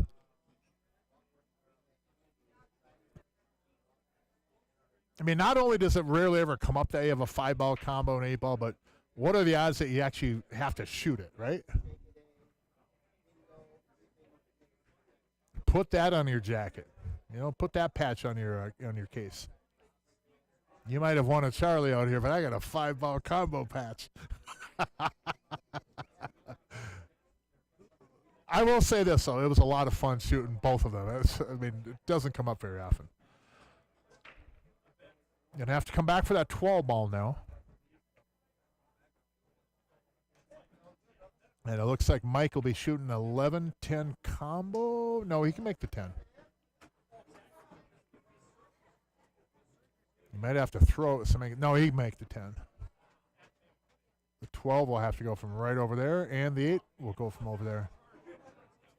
Now, if you get ideal on that 12 from that right side, you can shape the 8 off that.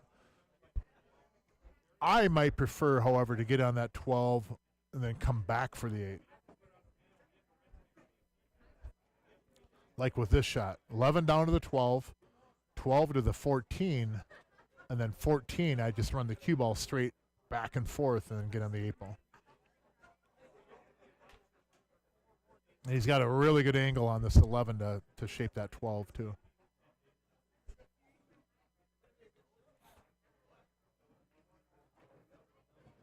Don't snuggle onto the one ball, though. Don't snuggle onto the one ball. Oh, boy, that was close. So now if Mike gets too straight on this 14 ball, that 8 ball will either have to bank or it's going to go in the right side pocket. If he comes up a little bit short off that end rail, he's going to nudge the 2, and then Bogey will be looking at a bank on the 14. It's kind of a dicey shot.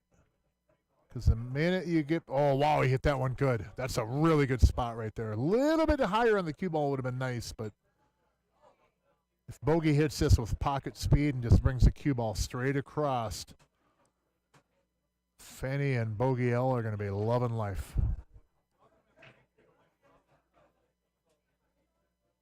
Nice and pocket speed. Good shot, Bogey. Well done, man. You hit that one good. You hit that ball really good, bud. Very, very good shot.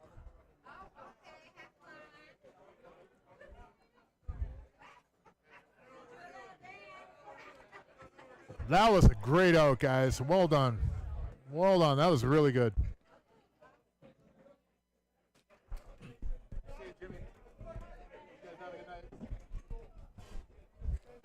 6-4. Race to 9, CR Sports Bar, Coon Rapids, Minnesota. Bernie's in the house. Bernie, do you ever go home? Don't you like your house? Oh, one of my favorite people in pool right there, Bernie Elvendahl. Love that man. So much love for him. I played with him on a team a number of years ago, and I always have fond memories of that team. What a lot of fun. One of the nicest guys in pool, too. Oh, watch out. Someone's going to lose a shin. That cue ball might be gone. Play it as it lies, Fenny. Get out your flop wedge.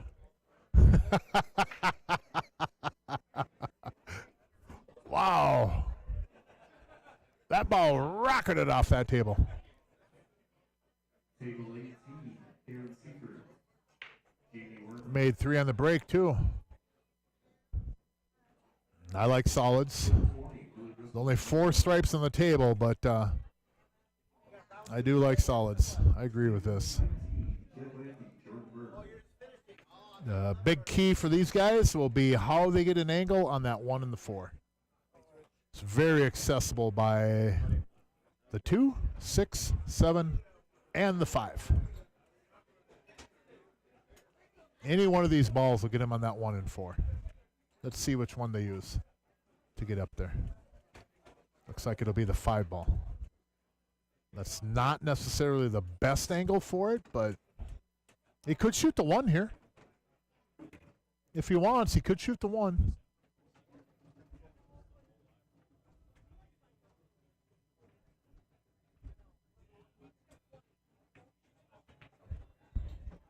No, that's going to come up short.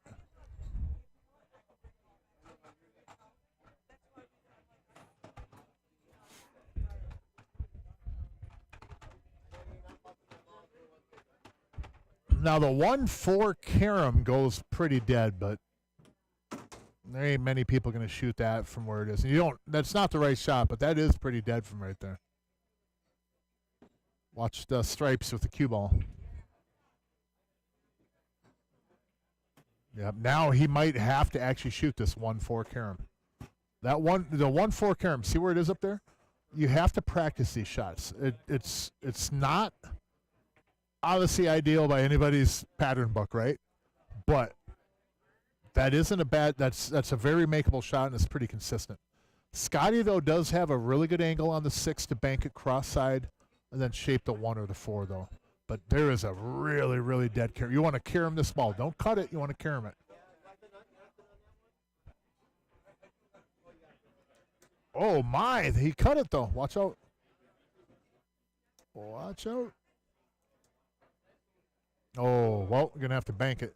But I like the carom on that. The reason I like the carom on that is it'll move the 4 off that rail. Put it somewhere else on the table, more accessible. And that 1-4, though, set that up. If you have a table at home, set those up sometimes, and you don't obviously try to shape that kind of a shot, but you're going to get put in situations and learn how to carry them. They're usually pretty easy once you kind of get a little bit of a feel to be consistent. Oh, he didn't bank it. He played it safe, but put him straight in. I don't mind playing safe there, but I think you have to bank and go for the win on that. You have to try to make that ball. And really, if you put the 4 down in the lower right corner and don't make it and just hit it with pocket speed, you're going to likely jam up the pocket.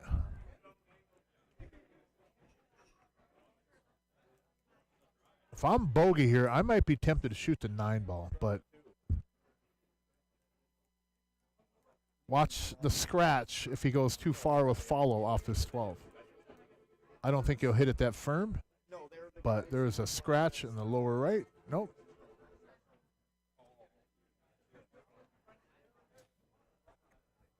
Both teams getting a little bit tentative with their strokes.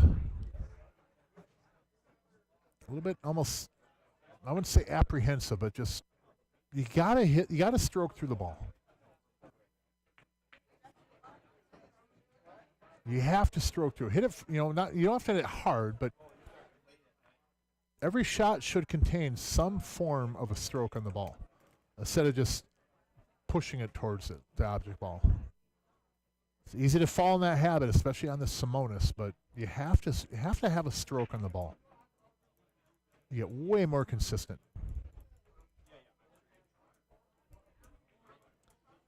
Well, Mr. Finney, you can back cut that 9, but there ain't no reason to, bud.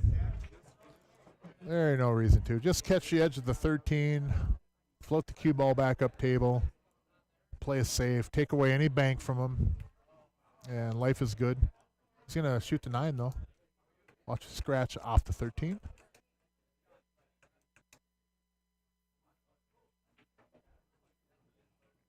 Okay. I don't mind that, but I don't feel that benefited me if I'm stripes. Maybe you get a good roll on the 13 where it ends up in a better spot, but you're still going to play a safety here. They should definitely, though, if you're stripes, you should definitely come out of this game with a win. Only thing that would cost you is if you leave a bank in the side or in the corner and they pull off some kind of a hero shot. We all know, though, that when we put people in positions where they're in a low percentage shot, people always find a way, often anyways, to make that ball. If you're going to play safe on this, don't even let them see the 6. There's so many. Anywhere on the right half of the table, you draw a line right down the middle of the table, anywhere on that right half above the spot, they can't see the 6 at all. Now Scotty's just going to roll over to the rail. Nope. He fired away at something. And he might have got lucky with the cue ball. Look at this.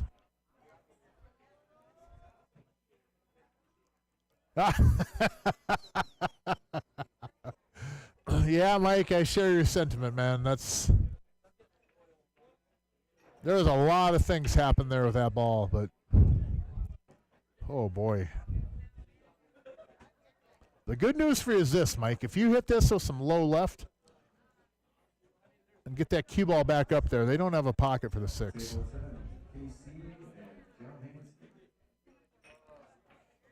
Uh-oh. Oh, boy. Watch this 12 ball. Nope. 6 goes.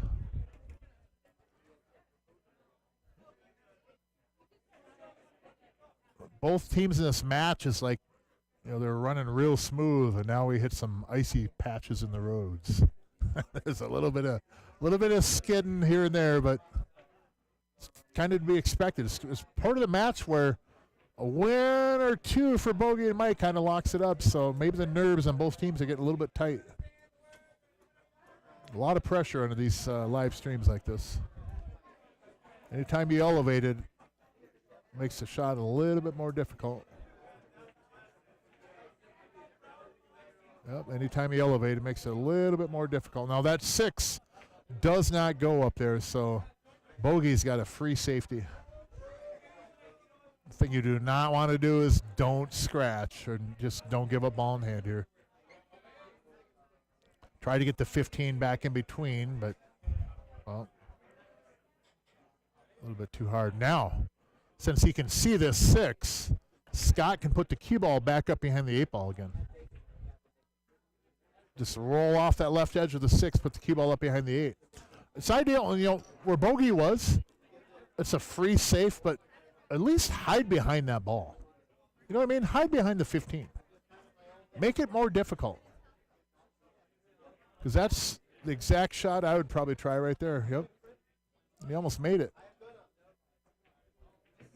But in that, again, in that situation that Bogey was in, don't just lackadaisically hit it. Hit that like you have to protect that cue ball.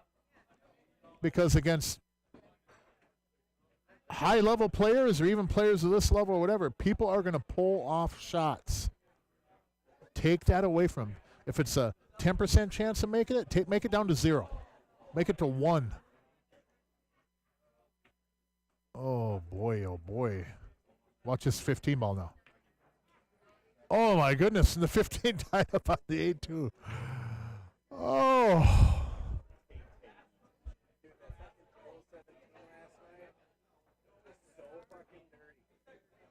Yeah, definitely some, I believe some nerves are in play, but understandable. These two teams are battling it. I honestly feel that these two teams, if they played a race to 9, 15, 25, 50, whatever, I think between these two teams, no matter what their race is, they're almost consistently going to end up within a couple of games of each other. I feel they're very, very evenly matched. I think Bogey is probably the lower-rated player of these 4, but Scott nor Jason are rated the same as Finney, so it kind of balances out. Look at this cue ball. He's going to get on it. What a shot. What a shot. He's got to look at the 8 ball now. So I think it balances out. Bogey's a little bit lower than all 3. Finney's a little bit higher than all 4 of them. And Jason and Scott are pretty similar in ratings. I think Scott's probably a little bit higher.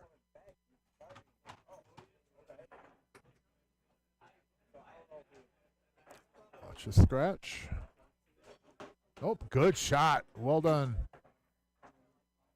Oh, my. Well done, well done. 6-5, race to 9. CR Sports Bar. We're live in Coon Rapids, Minnesota. This is Mark Weaver in the booth. We got one more match after this tonight. Back half of our doubleheader.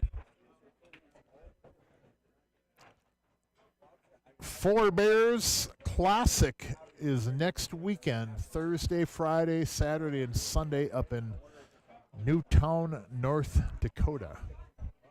It's about a 8-hour drive from the Twin Cities. And you will see some pro players playing up there, but if you're not in that top bracket, you ain't going to see them. You might watch them play, but you ain't going to play them. Yeah, there's a lot of juice and money up there, but boy, is that a tough field. Be a great one to attend. Thinking about it, but that's a long ways to go play Shane Van Boning and those guys.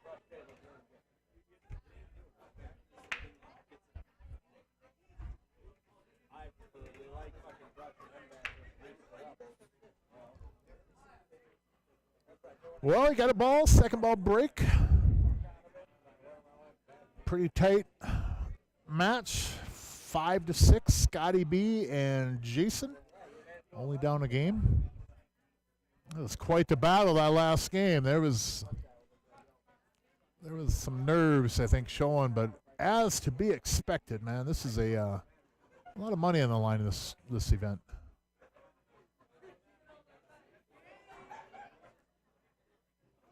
You got all the people here at the Friday night tournament. The bar's about 60-70% full.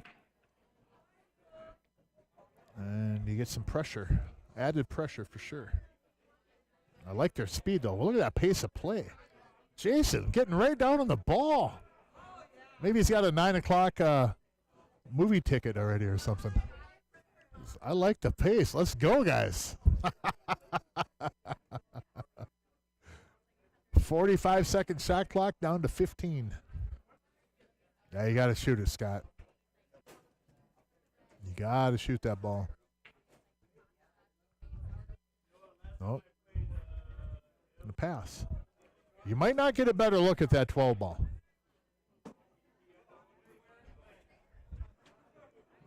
You sure might have gotten a better look at that 14. Oh, boy. Yep. Well, I would have rather shot the 12 from where I was than shoot the 14 from here. But that's just me. Look at that shot. Wow, what a ball. What a ball. Jimmy Parr on the stream.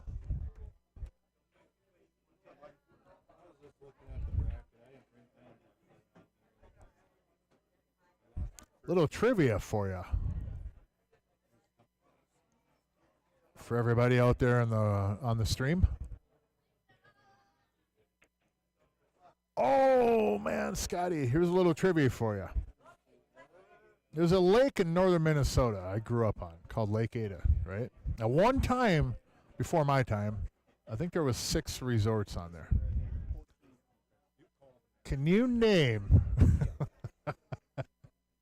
one of the 2 people ever in the history of that lake and the resorts to be banned from the resort and kicked out of the resort?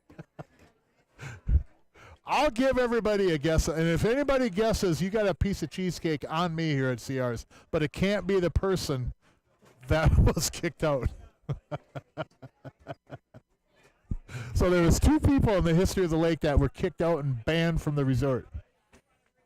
And it's a pool player. They both are actually pool players. And if anybody can guess who that was, you get a free piece of cheesecake on me. And it's a pretty easy answer because I'm being pretty obvious about it, I think. But oh, oh my God, you and me go back a long time too, don't we, buddy? Years.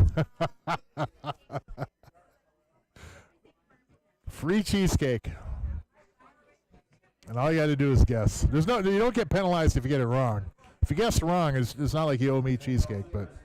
If you're driving a Jeep and you're parked out front in the back row, the alarm is going off, and it's bothering the ducks that are trying to get out there. So go ahead and make sure you go ahead and turn your alarm off. It's a Jeep out in the front in the back row towards the street there.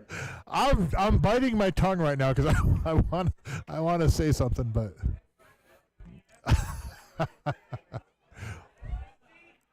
Oh, good shot on that combo. And the 3 came off the rail. Very good, very good. This should set up the 1-4 easily off the 3. So, again, here's the trivia question. There's a lake in northern Minnesota, north of Brainerd, called Lake Ada. And at one time, through all of its history, I think there was 7 resorts total that had been. Oh, watch this cue ball. 7 resorts total had been on the lake. Okay? And it is a pool player. They were kicked out and banned. Free cheesecake, whoever answers it. This is not an easy shot either here, Finney. Good straight stroke, though, man. Trust your stroke, and you win this game. Shot. Very good shot. Well done. Well done.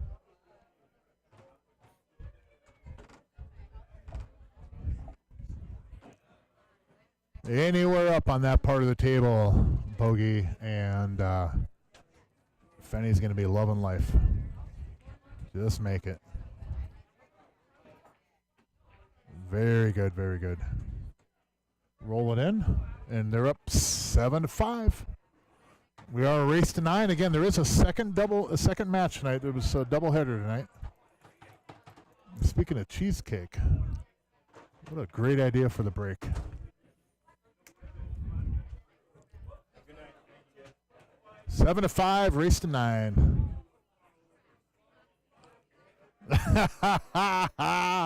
No, it wasn't Rob Mass. That's funny, though. Rob has never been, I think, only time Rob has been on Lake Ada was when I was asked to move back up there and look after my mother when my father was getting his health issues, and he brought a table up for me. Surprised me, says, hey, I'm bringing you up a table. We're going to put it up in the pole barn. I said, you don't have to do that. And he goes, I know I don't, but I'm going to. And stuff like that sets people like Rob Madsen apart from a lot of people. But, yeah, it wasn't Rob Madsen, though. That's a pretty good guess, I guess. I do thank you for this, though, future. I do thank you for at least guessing. You threw your name out there. I do appreciate that. And by default, if nobody else guesses, you probably will win the piece of cheesecake. Well, I mean, right? Nobody's going to guess. I might as well give it to you.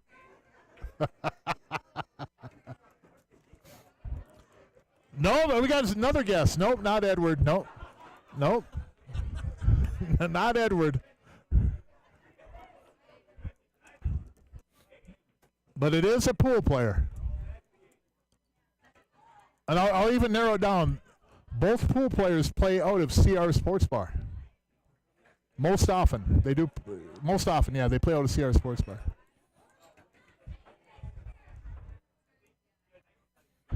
Look at this. We got a 3-ball combo, maybe a 4-ball combo. Jason, just call 4-ball combo to make my day. 4, 7, 6, 3 combo.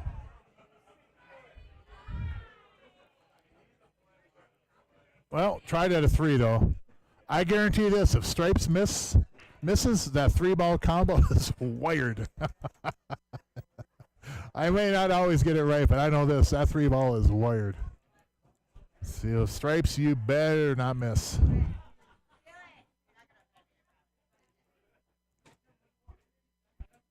This might be their toughest shot.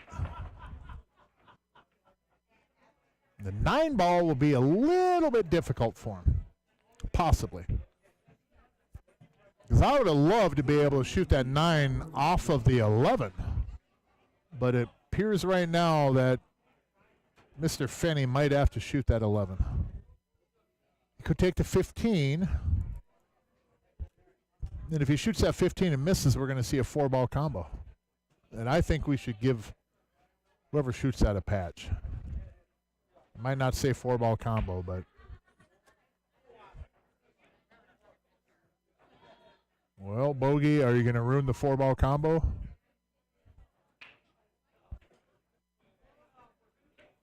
This cue ball might end up buried down here on the bottom rail. Might be down on the bottom rail.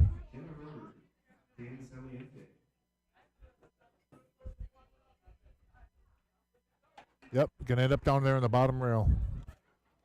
Oh boy.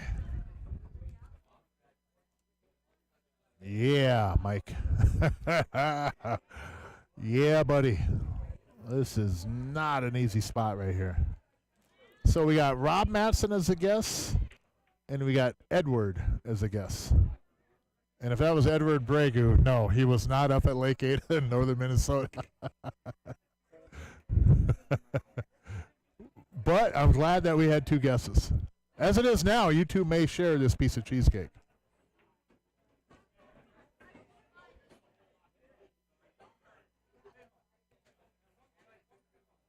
Man, that was I don't think that Bogey should have shot that ball. I think that he should have relied on Finney getting him on that ball again. I understand Bogey's idea on that, and there's some validity to it. You know, you had an opportunity to take it, but the way the cue ball was going to end up off that, nobody was going to like that. So I think in hindsight and even in foresight on that one is that Bogey would have been better off probably shooting that 10 and then letting Finney come down and get in that 9 ball for him.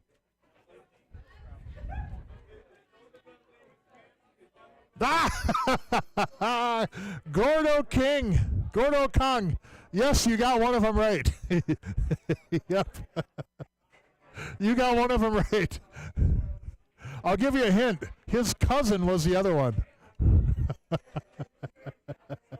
And yes, you are full blast, dude. So, is that you, Gordy? Is that Gordy? Yeah, Gordy, if that's you, man, I got you a piece of cheesecake.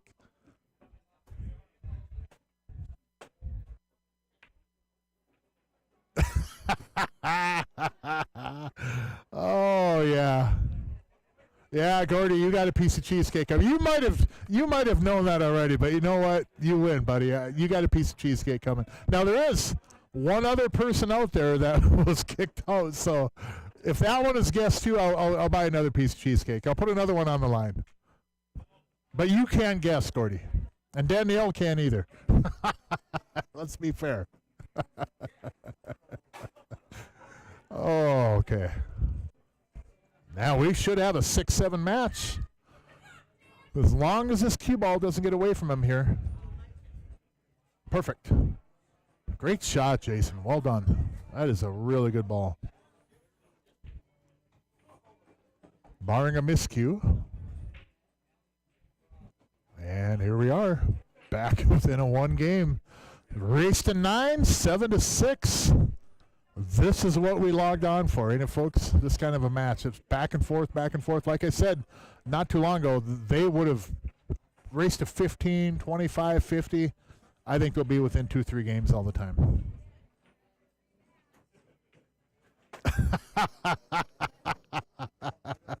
Oh, Gordy, that's a pretty good guess. Yes, you figured that half of it out, anyways. Yeah, he hit that ball at a really good pace. It's easy to get that cue ball a little bit past. I think they would have had the 8 in the upper corner if he did hit that long, but that was a good shot by Jason there. That was well done. So now 6-7, race to 9 is anybody's match.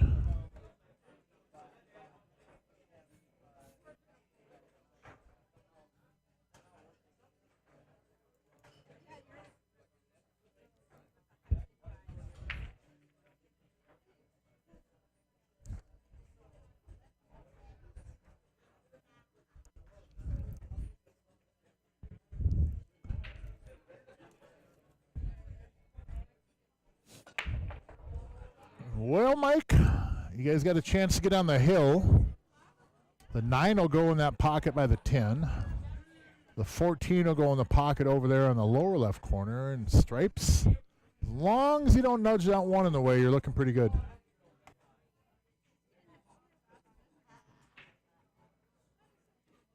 Now, Bogey's going to have to play that 15 all the way up to the upper right corner. All the way up, or you could take the 13. I like the 15 from there and just kind of a stop shot. Elevate if you have to, but if you miss, you leave that cue ball in a spot where Solids really doesn't have many good options. I don't want to roll forward on this, but he's gonna.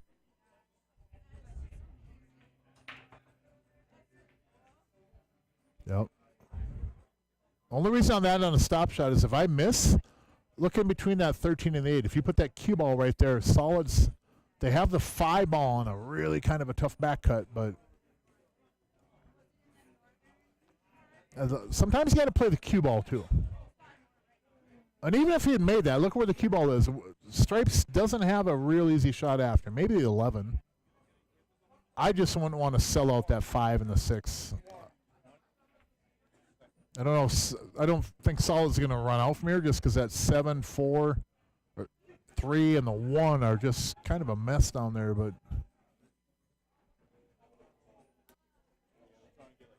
I'd rather have them back cut that 5 where that 8 ball is. It's just kind of a two-way again.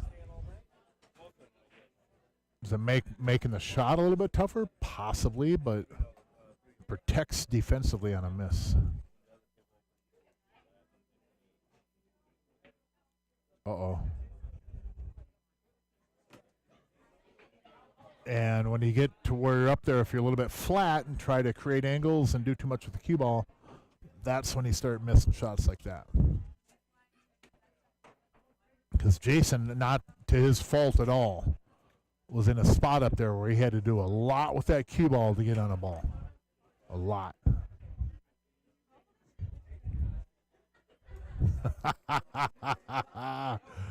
Jim, You're a gentleman. I tell you what, Jim, if you pay for half of it, I'll buy you half of one too, and then get Gordy one. But the answer on the second one was Jim Parr.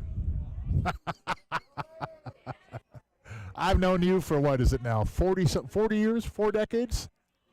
It was a long time, Jimmy. A long time. Everybody was young and dumb back then, so it's all good. I'll always remember how mad my mom was, though, at you two. I know this, buddy. As much as I ever did in my life, I never made her that mad. Now I'm lying, but oh boy, was she mad at you two.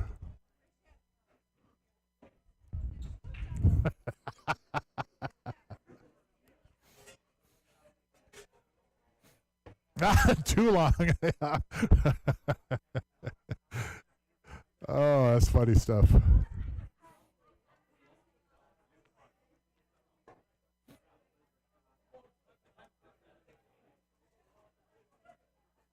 Seven to 6, race to 9. Another match right after this one. They're kind of warming up on deck a little bit, but got a lot of pool still in this one. Yeah, man, Jim. You know, that was just. You guys are young. You're up at a cabin all by yourselves, and you got Pabst Blue Ribbon going on, and playing Leonard Skinner on the little AM radio you guys brought with. I mean, things are bound to get out of control with that kind of conditions, right?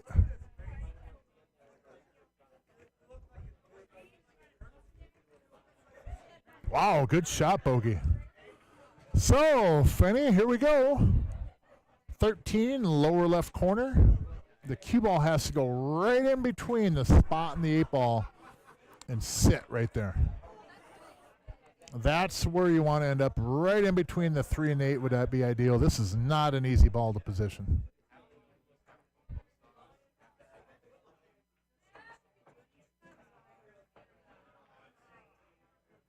Wow, he hit that good. Oh my gosh, he hit that so good. Oh, man, Mike, you hit that ball good. That's a tough ball to hit with speed. The proper speed. That's a tough ball, man.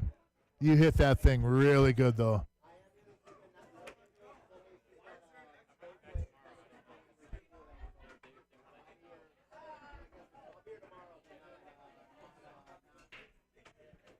Little Massey here. Swerve shot.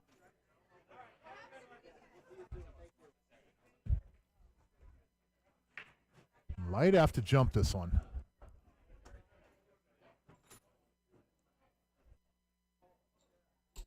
Nope. Maybe he can make it. See enough of it? Nope, couldn't see enough of it.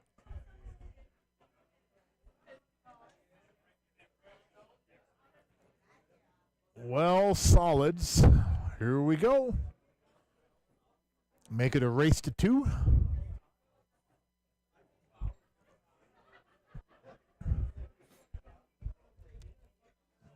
One goes by there. Not a bad play. I like using the 6 to get on the 3. You could go 2 ball right now. 2, 6, 3, 1, 4, 1, 4, 8. Probably shaping the 4 off of here. Oh, watch the side. That's all right. Kind of got on the rail, though. Now, a ball will go by that 6 ball because Bogey showed that when he shot that 9 ball.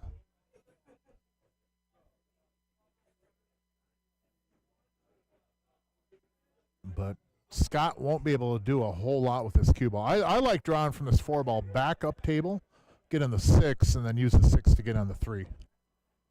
I think that's the right play. And that might not get there. Unless it picks up.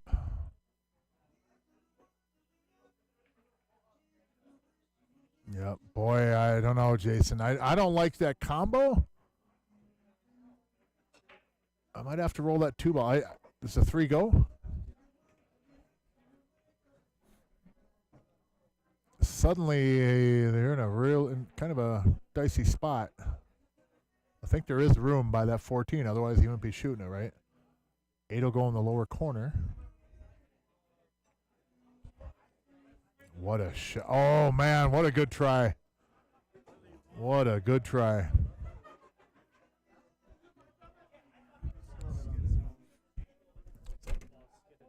Oh, did it? Yeah, Peyton just came up. Peyton Holmes just came up and said that ball skidded on him, actually.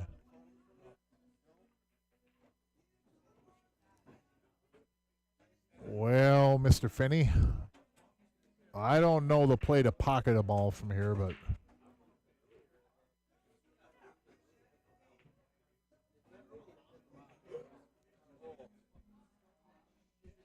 this is a difficult spot for Stripes.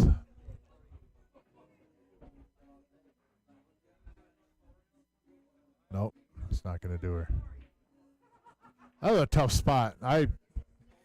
There ain't many times there's a puzzle. I can't really find a way out of it, but that right there, that was a tough spot for Stripes. I don't know what Mike really could have done to guarantee a win. I mean, you're almost at the mercy of Solids, having a hiccup or two, because there was no pocket for that ball, and there really was no real way to hide it either, hide the cue ball. That was a tough spot.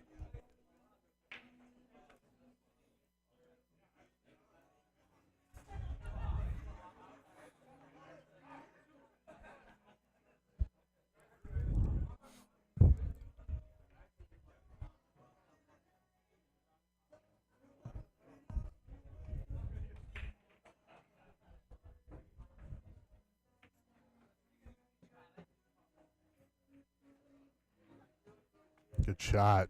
Center of the pocket. Well done. That's a good shot. All right, Scotty B. I like to use a rail here. I don't like to draw straight back. If I've got to go past it, I'll shape the 8 in the side. Just like that. That's a good shot.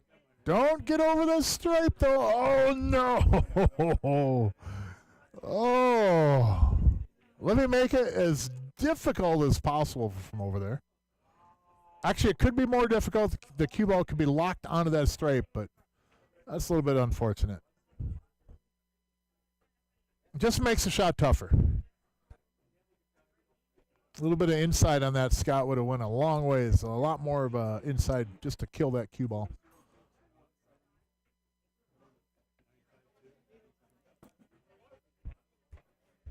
Yeah, that's a tough ball over a ball into the side pocket. Like that's a tough shot.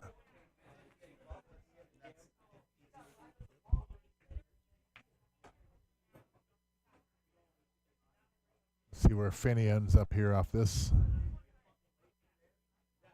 Might have a back cut. Oh. Well, it goes in the side, goes in the corner.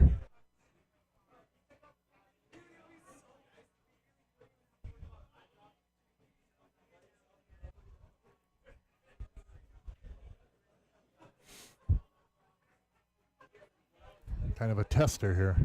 Can't steer this in. Yep. Can't steer that in. You got to stroke that ball in. You cannot steer that ball in off that rail like that. Almost always that ball will rattle in the side pocket. That's unfortunate.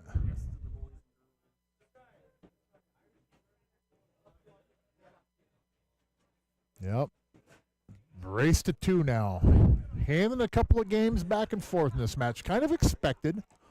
Not a knock at them, but you kind of expect in this bracket, this tournament series here of this rating cap, you kind of expect to see a few games get handed back and forth. A little bit of hot potato. Whether by, mishitting, missing a ball, or, shape like that. You had 6 pockets to shape that 8 ball. And unfortunately, you end up shooting over a ball into the side pocket with a little bit of a back cut. That's tough.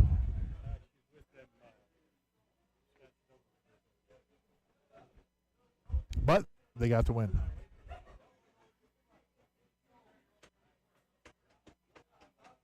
Seven to 7. It's a race to 2 now. Got the stripe up in the upper corner. Stripes look pretty good here. Yeah, stripes look really good. 13 will find a pocket. 10 ball, start out with that. Get on the 15. It's too bad that 15 ain't sitting in front of the hole. I'd shoot that 9-15 right now, but it's not. Careful, careful. Too much. No, it'll go. It'll go.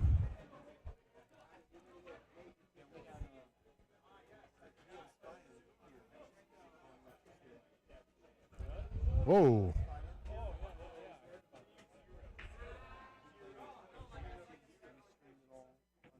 Yeah, that 9 gets him back on that ball, though. I kind of like this play. I get it. Makes sense. Stop shot, though. Don't go forward too much.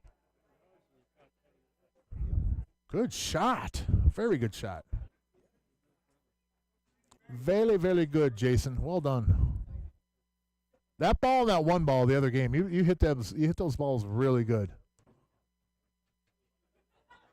So now the key will be just to get on the 9, then from the 15 to the 8 ball will be the position shot. Because this 12 ball should leave right to the 9. Cue ball will come in between the 3 and the 4. You don't want to run long on this.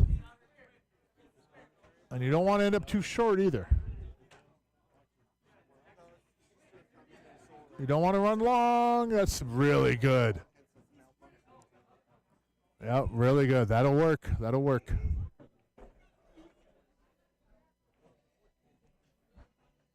Scott B has some really white-looking shoes on. Look at those shoes.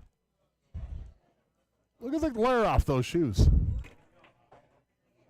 He might have bought them on the way here. Those shoes look so new. He might have bought them just for the night in this match. Uh-oh, cue ball. Oh, boy.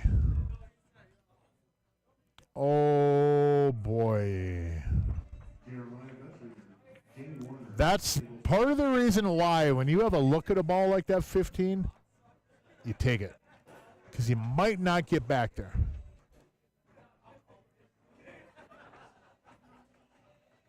Oh, boy.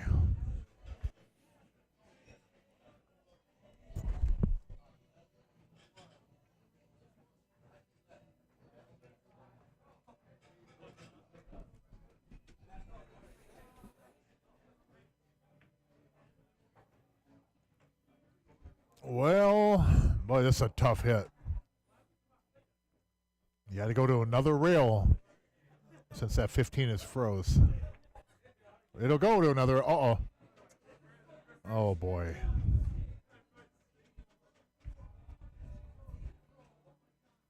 Yeah,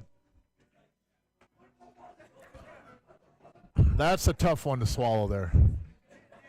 You know, and if I'm Scott, I feel a little bit of that weight on my shoulders because I shot that 9 ball in and I lost shape in that 15. But at the same time, I feel Jason has to carry some of that responsibility too because he was on that 15, about as good as you can get. And from that 15, you just got to go 3 rails with the inside, and you're going to shape another ball. But I get leaving it there because it jammed the pocket up for solids. But if it's like a ball that's kind of hard to access, you shoot it when you get a chance. So I think both of those guys carry a little bit of responsibility on that one. And that's unfortunate because they played that rack pretty well, too. They played it pretty well. But here's their chance to atone.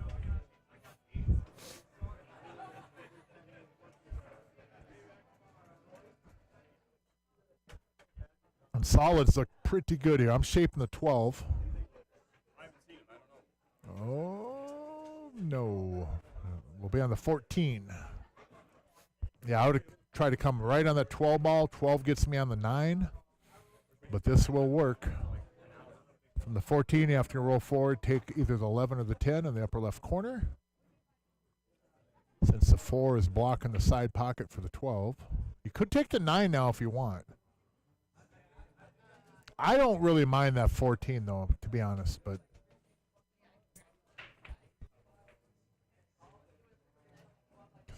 that can happen right there.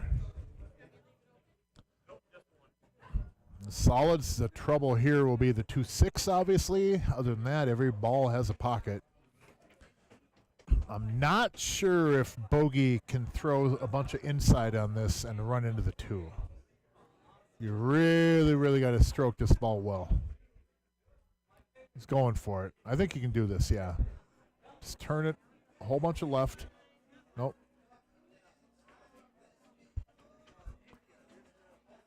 Nope. Here's my thought on that. If he didn't think he was going to run into that 2-6, then make that ball firm. Don't worry about trying to get over or anything. Just make that ball. If you're not going to move that 2-6 at all, just make the ball. Make the 3. Hit it firm and make the ball. Don't worry about the shape so much then. But Scotty B and Jason now playing for their tournament lives with Mike and Bogey on the hill.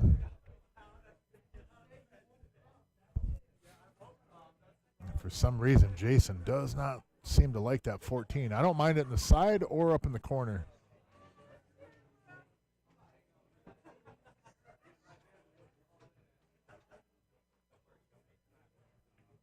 Yeah, he doesn't want to shoot that 14. But if you shoot that 14 in the corner, you shape the 12 or the 13 or the 10. This isn't a bad play either. You just got to execute. Good shot. Good shot.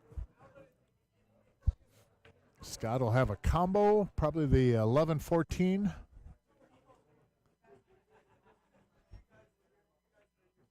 And that 11 might leak up to where it won't go in the corner pocket, but you should be able to still make it in the side.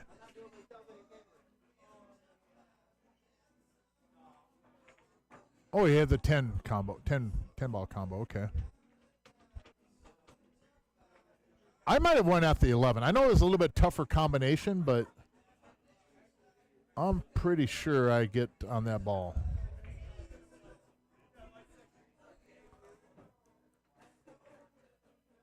This is not an easy shot here either. Oh, boy. Look at this, 15. Wow, good shot, Jason. Wow. Now, the question of the night. What do we do with the 10 ball? He almost got an angle on this. I think he's got an angle anyways. Yeah, he's got an angle. 10 up in the upper corner. Oh no, Scotty B. Scotty B. Well, Jason, welcome to Bank Pool. Welcome to Bank Pool. You want to hit this about 430 on the cue ball and bank it in the lower left corner. 430, 1, 2, 3, 4. 1, 2, 3, 4. Yeah, maybe 330. Maybe, no, not that much even. No. He doesn't have to pinch it that much.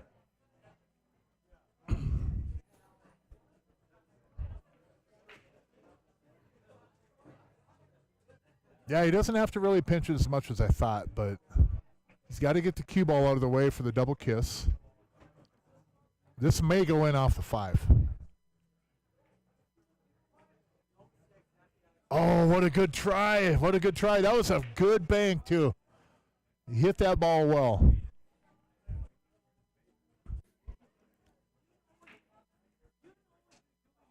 I'm with you, Mike. I might shoot that 2-6-3 combo, but I might shoot it.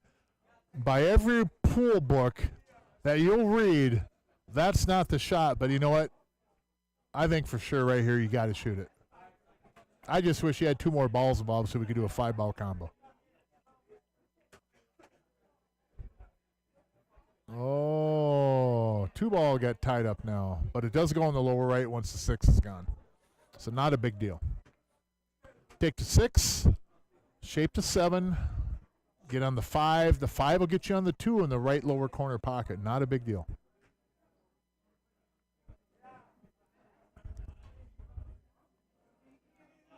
The ball that is an ugly ball, though, is that 4 ball. Look at that.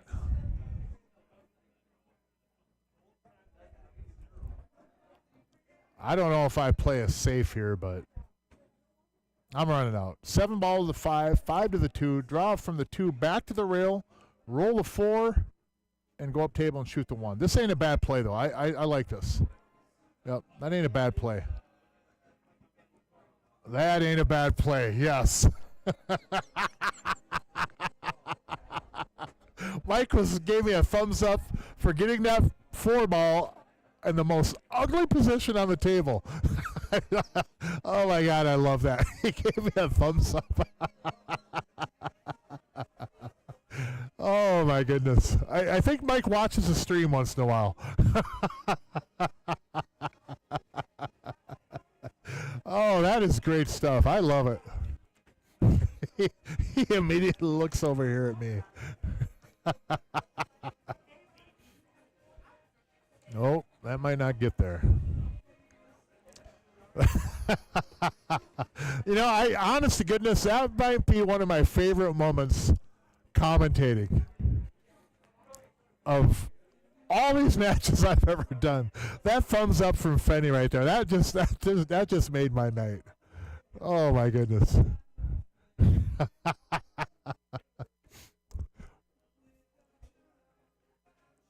Nope, 2 to the 7. Not 7 to the 2, 2 to the 7. All right, fine. We'll do it this way. You win, Bogey. We'll do it your way. There's so many ways to get out right here, so many ways.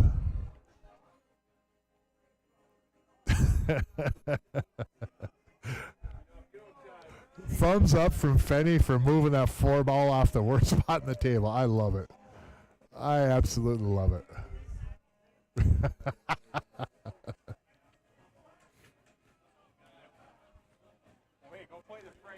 Good ball, right in the middle of the table. It's always a good spot for the cue ball, right in the middle of the table. Thank you, Mr. McFeeders. Appreciate the support for tuning in.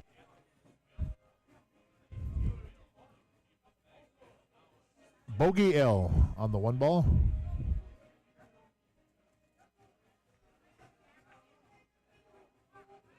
And I, again, will not try his name. We'll just leave it Bogey L. And I mean that with respect. I don't want to butcher it and be disrespectful on that, because not an easy one. It's like Jason K. I ain't gonna try that last name. Not hardly anybody tries his last name. Bogey, I think, is in the same category. We should have a spelling contest, and whoever can spell Bogey's last name or Jason's last name, those will win what's in the briefcase. Oh, there's a good shot. Nice stroke on that ball, Bogey. Nice stroke. Well done, well done. Instead of just stopping over there, you know, making it a little bit easier on Fenny. And this should wrap this first match up. Here we go. Mike Finney and Bogey are victorious. 9-7 in our first of our doubleheader. We're going to wipe down the table, run the balls through the cleaner real quick, take probably about a 10-minute break or so, and then we'll get loaded up on the second match of the night. So thanks for tuning in, everybody. Are we going to turn it off and reset it, or just let it roll? Whatever you want to do. Probably just let it roll, huh? All right, we're going to let it roll. Then I'll update the names, and we'll be back live here in about 10 to 15 minutes, everybody. Thanks for tuning in. Be right back.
So we are ready to roll, ladies and gentlemen.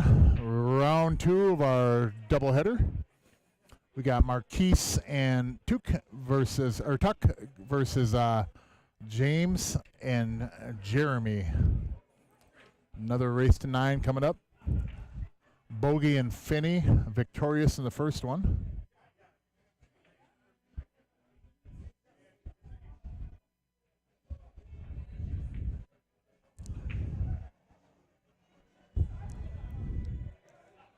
And we are ready to roll.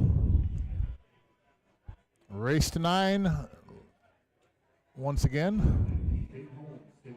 We're live at CR Sports Bar, Coon Rapids, Minnesota, mecca of pool in the upper Midwest.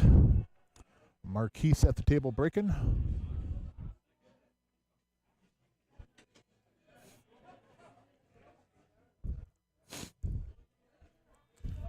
And here we go.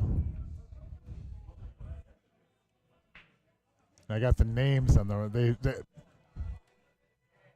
so Marquise was setting up before the match on the left side, and then they ended up over the right side. So I'm going to change those names real quick.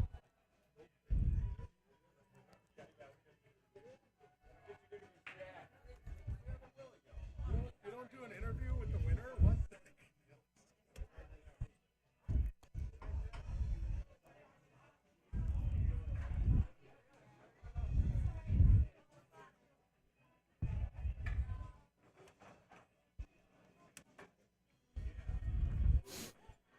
There we go. Let's see here.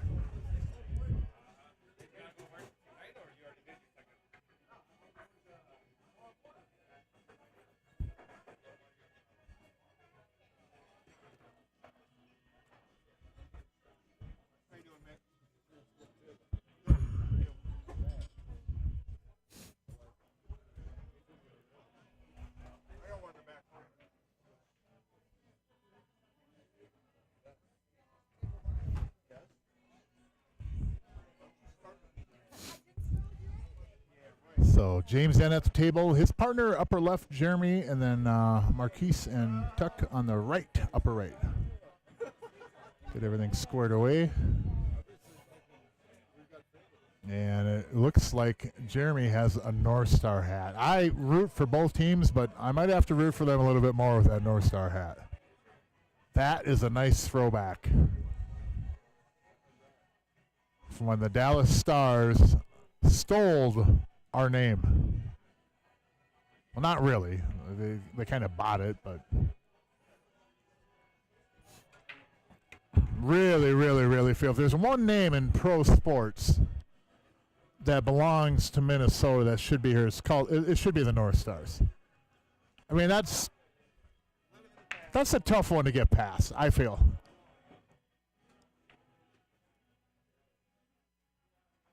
But times change.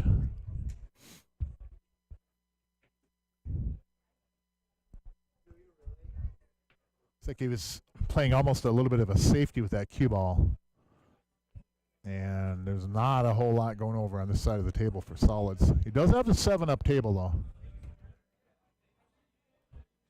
If he shoots at that 7 and doesn't make it, the side pocket does come into play a little bit.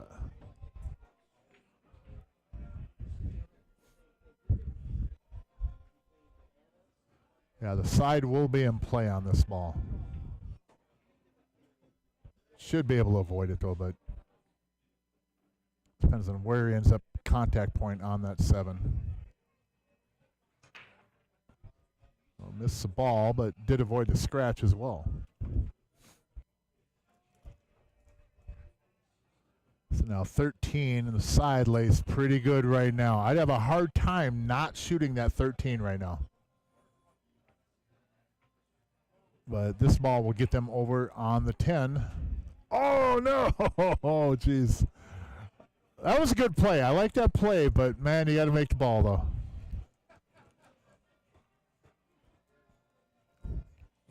Got to make the ball.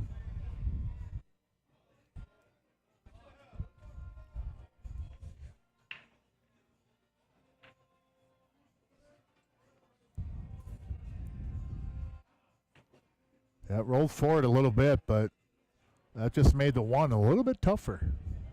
It's not bad. I mean, it's not a bad back cut, but he does have the 3. I think I'm going to take the 3 from there. I'm going on the 3. I don't want to take the 1. I don't really like where I'll end up off the 1. I don't think it helps me as much as if I go 3 and then come back to the 1. He'll have the 7 or the 1 off of this ball.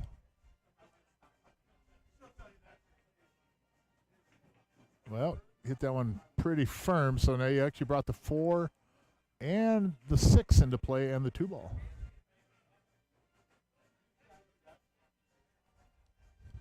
Two in the corner. It must go, but boy, that looks pretty tight right there.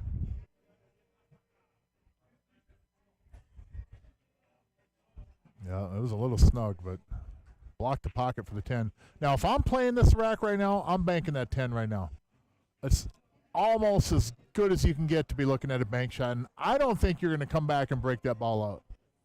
Now, James plays some 1 pocket, and he needs to walk around on the left side of the table and look at that. He's not even considering the 10, but if he looked at that 10, that is not a hard bank. And everything gets a lot easier after you bank that ball. You're going to end up having to bank that ball anyways. Yeah, I'm kind of surprised by that. For a guy that plays 1 pocket, you think he would have shot that bank.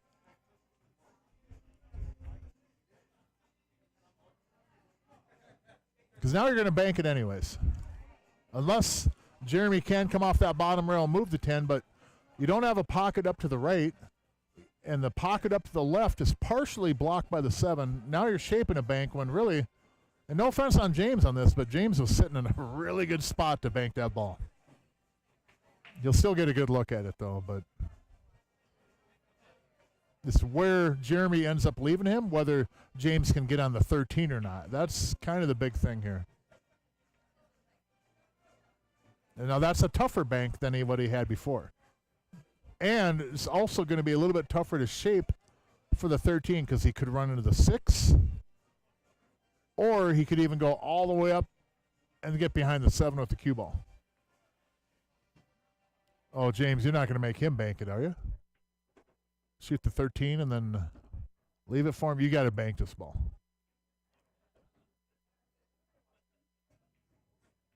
Yeah, that 6-1. That 6-1 is going to come into play possibly. 6 more than the 1, though. There is a path to go between the 2 balls. Oh, good shot. Good shot. But the 1 came into play and thus made this ball a little bit tougher.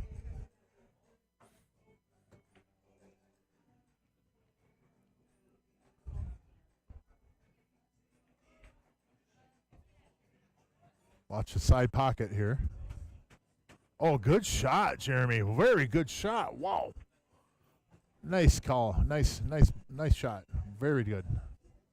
That was not an easy ball from there. This should start them out at 1-0. So we got James and Jeremy against Marquise and Tuck. And they got first blood, first on the board. Race to 9, BCA rules, back half of a doubleheader. This is Mark Weaver in the booth, riding solo. We've got one headset that is FUBAR. Jerry Johnson does have a couple of headsets on order.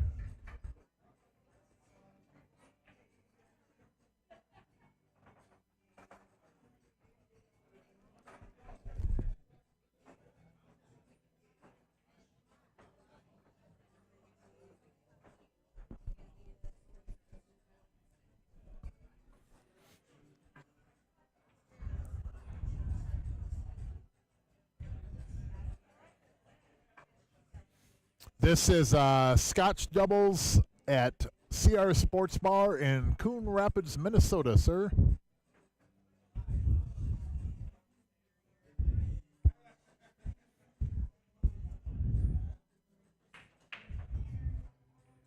And this is the winner of this will play Dan and Justin.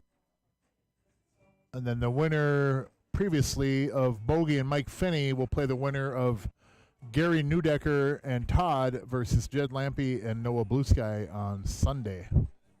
Gary, if you're listening to the stream, yes, I will take some more venison at that time.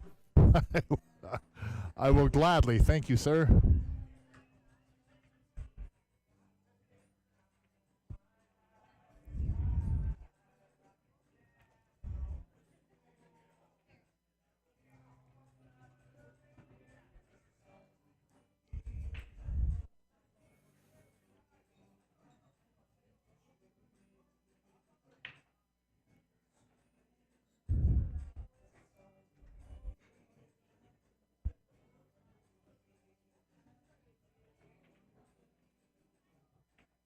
Well, let's see here. I got to reset. Sorry, I'm trying to reset back into the stream on my phone here.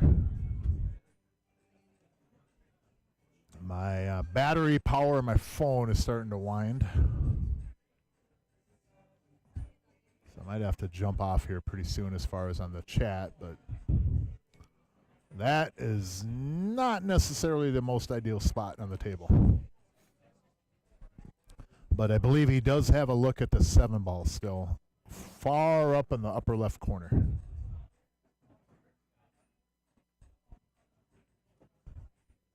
And if he can get up above, here's the thing though, if he can make that 7 and get way up above that 5-ball, you have an angle on the 5 in the side pocket to bring the cue ball back down into that 12-3-6.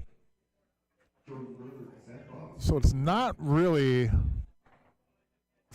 a impossible situation. I think he played it safe on purpose. Yeah, 12 goes. That 12, I don't think anybody shoots that off that 15, but that 11 ball will break out that 15. And I think the 12 will move at the same time. We also have to deal with the 9 and the 10 over there, or the 9 and 14.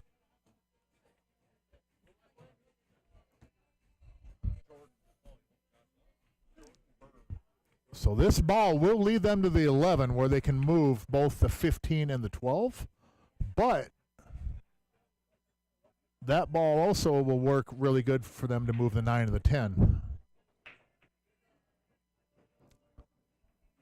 I like shooting it right now and coming on the right side of the 10, 11 on your screen, down off the bottom rail into the 6.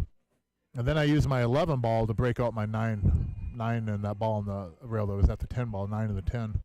So I shoot that 14, come down to the bottom rail, hit the middle diamond, and just bump to 6. That leaves me an angle on the 11 to just break out to 9, 10. Or we can do that. That might have worked. I don't know if we can make the 11, though. Man, that was a really good try. And he hit that firm, too. I like that. He hit that firm enough to go into it and push the cue ball through. But he may have left him with a combo, unfortunately. And I think he deserved a little bit better leave off that ball.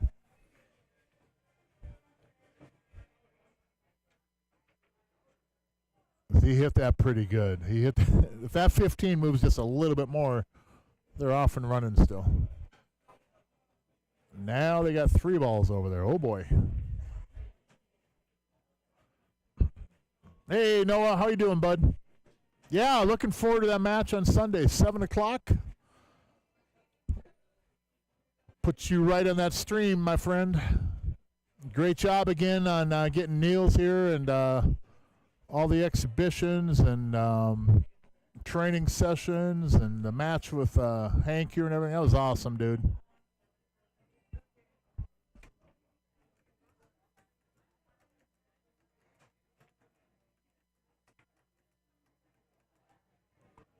Ooh, just a little bit outside. Just a little bit outside. Yeah. Now, I think Marquise has an angle on this ball to be able to punch into that 9, 10, 15. I think. But if he does, he's going to have to smack this ball. He's going to have to hit this like Mach 10 speed. Because it doesn't look like there's a lot of angle, but it looks like there's enough. I don't know if he's playing that breakout, though. Yeah. Well, how about this now? You can bank the 9. You bank the 9, play across side.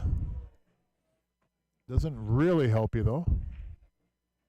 Whatever you do on here, you want to move them so that one of those balls will pocket. Like that. That's a good shot. Well done. Well done. Not only will that 15 go, but it's in a nice breakout spot, too. Now, if I'm Jeremy here, I'm going to hit with right English. I'm going to go to the right side rail, down at it. I'm not going to go this direction. This might work, though. Come off the 3. Yeah, see, I would have went above that ball, above the 11, to the right side rail, hit with right English, and then come down into the 3-6. If you just touch the back side of those balls, they have no look at a stripe.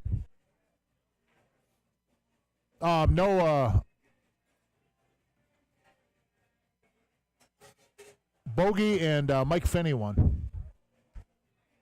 9-7.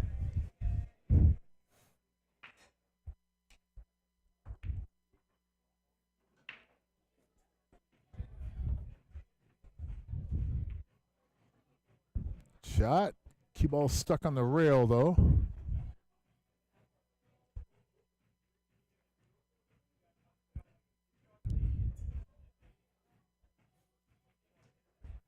Yeah, the cue ball on the rails makes it a little bit tougher, but I might be tempted to roll a 9 in from here and then shape the 8 in the side pocket.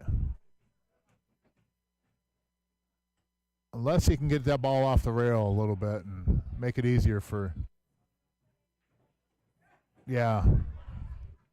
I think I might have shot that 9 first, just because I'm going to get a better look on that ball to get on the 8 in the side or in the corner than I would from this. That's my personal like on that shot, though. I mean, you can go either way, but I don't mind rolling the 9 from where he was.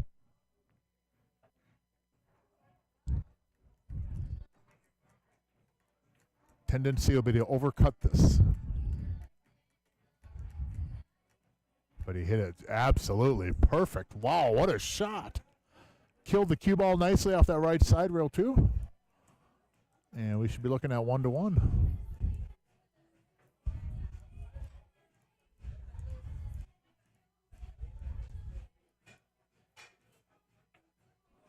Good shot. Nice out.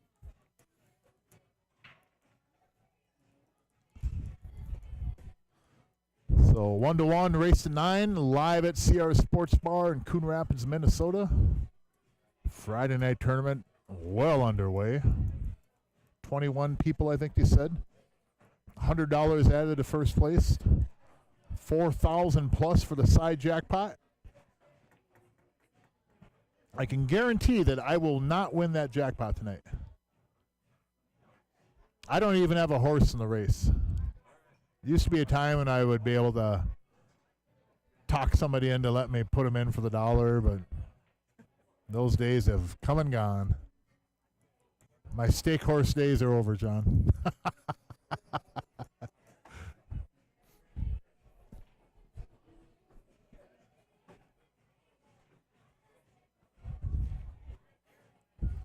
So race to 8 now.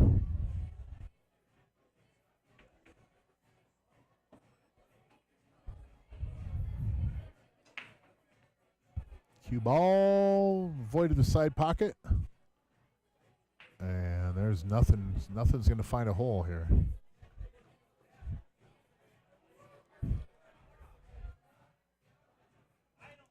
What do we got down there? Is that the 13 ball? So the 5-3 or the 4-3 combo is a possibility. I want stripes, though. It just doesn't look like there's an easy one. I think the 14 will go. Yeah, I want stripes. If you can shoot that ball, 100%, that's the route I'm going.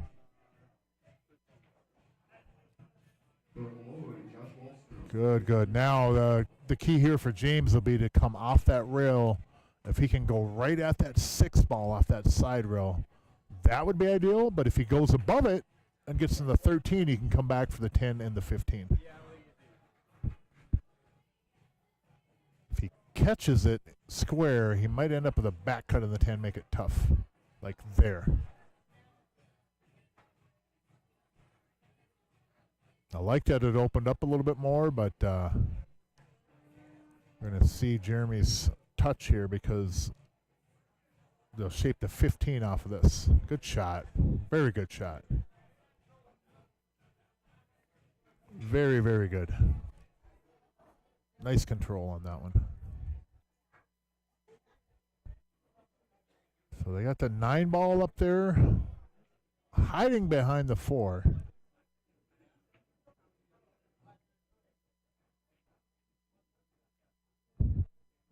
And now we got to figure something out.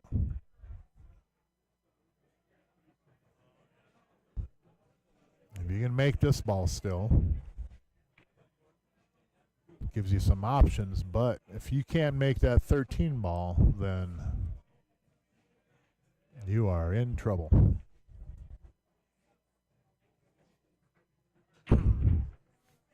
If that goes, I don't know if it helps them to make it because the 9 won't have a pocket.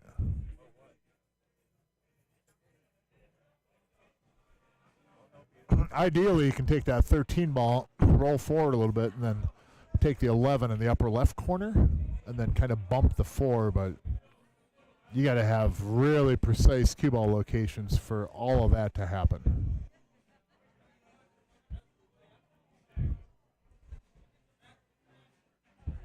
For it to work out properly anyways.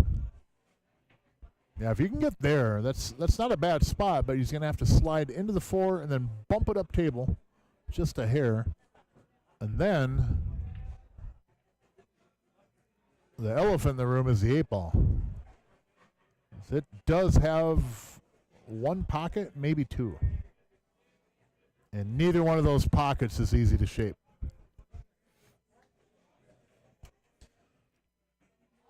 It'll go in the lower right corner on your screen. It'll go there. It'll also go on the side, right side, but you got to be down almost where that chalk is, where he just grabbed it. That's not an easy spot to get to. I predict that if they get on the 8, it'll go to the lower right corner.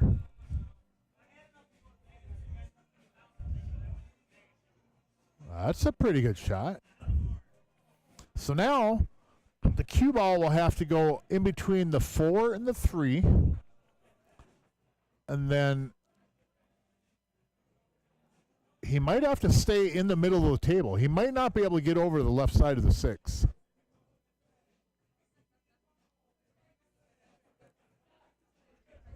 And leave a real back cut on that 8. See, that's what I was thinking. He probably should have played just to get in the middle of the table. It'd give James kind of a tough back cut, but he'd have a look at the 8. Now, he still has an opportunity to jump this in, but percentages just really dropped quite a bit.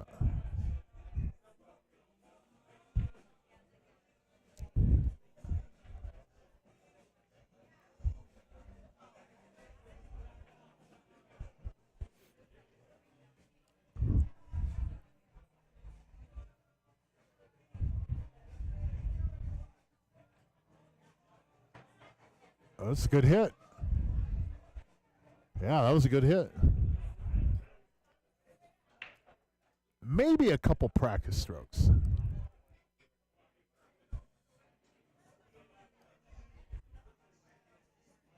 One thing I've noticed, and I've done recently, not patting me on the back, but I've really put a focus on my pre-shot routine.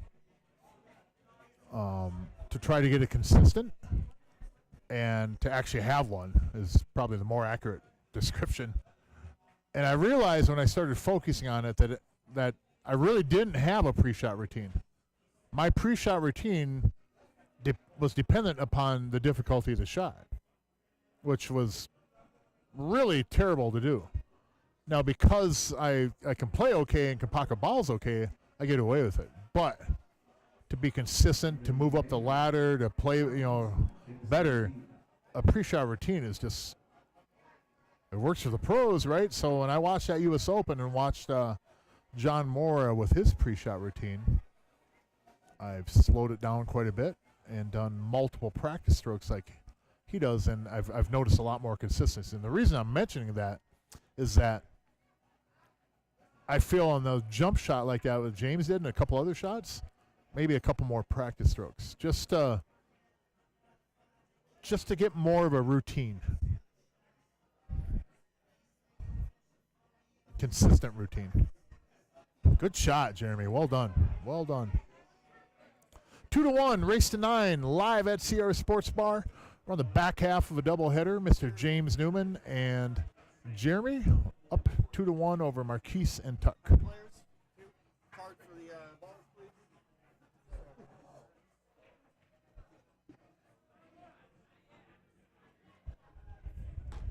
I'm just seeing where I'm at. We're currently on Earth. So sure. Allegedly. Table 2. We landed. Did they make it back down? They did. They splashed down today. Let's see.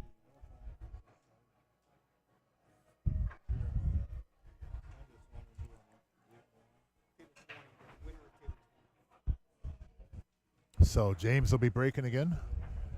That's not right. Square at the 1 ball.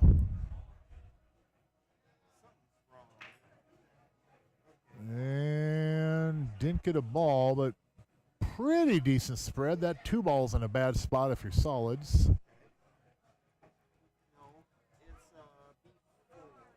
it's And opening shot for Stripes is no walk in the park, but if that 12 goes, I think they have to shoot it. The 15 does go too, but I see a scratch with the cue ball going above the 11 ball and below the 9 ball if you shoot that 15. It's kind of tight right there, though. Might not scratch, but I kind of like this on the side too. Yeah, 14 on the side. Good shot. Yeah, very good shot.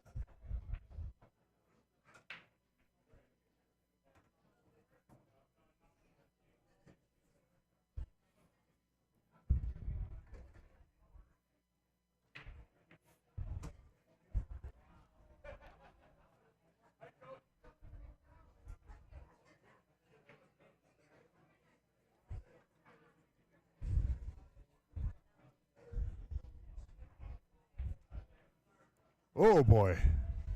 Oh, boy. It got there, though. That's all that matters. So this is natural shape for either the 13 or the 15. I think either one of those balls can leave to the 10 in the side. And if you have to lay that 10 in gently, then you can get over to the right side roll and shoot the 9 ball.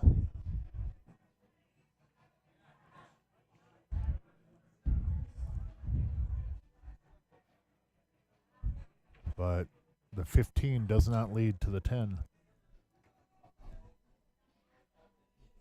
Not from that angle there. So I don't know if you can get there from the 12 either. Kind of like there. Ooh, you take the 15 now. Or how about the 9 right now with some left English, run the cue ball up into the 1 ball.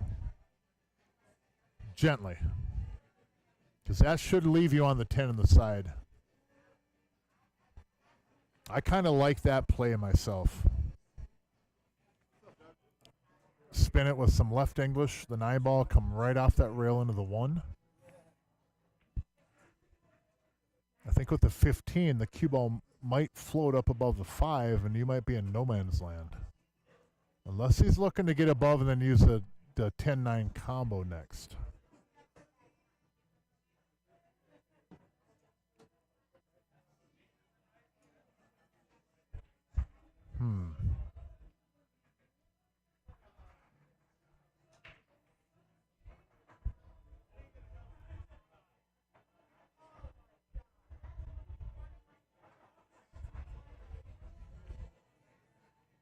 Oh, he was underneath it. Well, that'll work.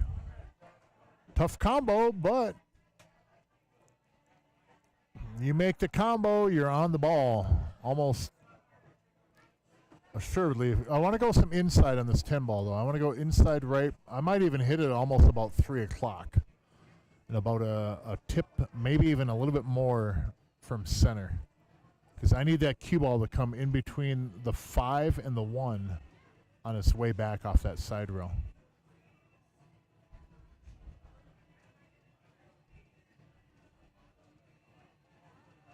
Nope. Good try. Good try. Not always easy.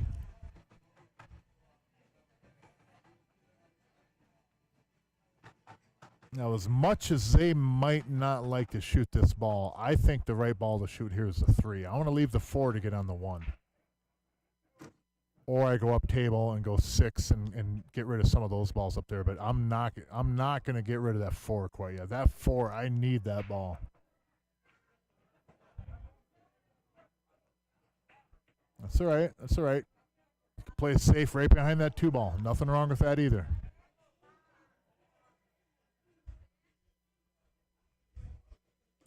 Just roll into the 2 gently. Hide the cue ball behind the 2 ball. You'll most likely get ball in hand, so you can take care of the 2. There you go.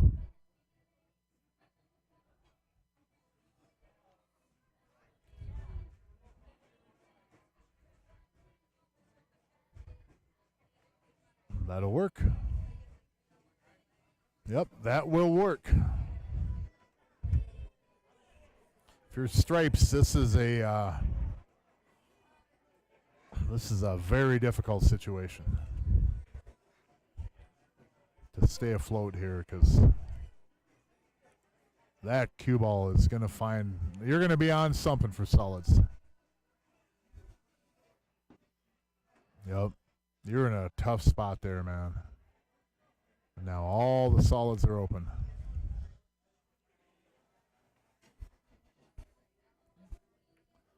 That was a smart play by James up there. I'm glad that he did the safety on that, because, I mean, person probably could have ran out from there, but play the percentages. You're almost guaranteed that they're not going to get a hit where you're going to be in trouble. You know what I mean? You're not going to get hidden behind balls or nothing. So well done, Mr. Newman. Well done. Now, if you shoot this 5, be very careful of that 8 ball up there.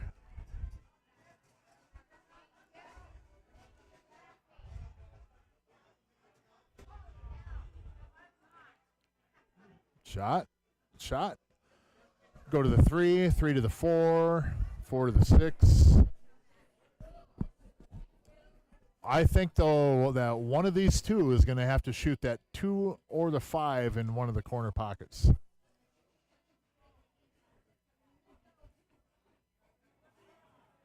They're going to have to play the ball to one of the corner pockets.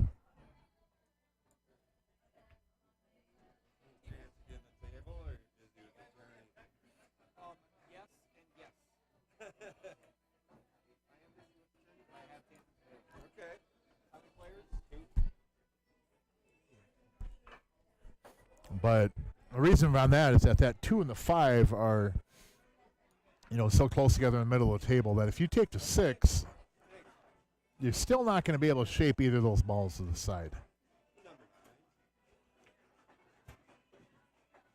Now we're going to see it in play here. James might end up with shaping the 5 down to the lower right corner even. Yeah, right in there. Right in there, or shape to 2. One of the 2. It's going to go in a corner pocket.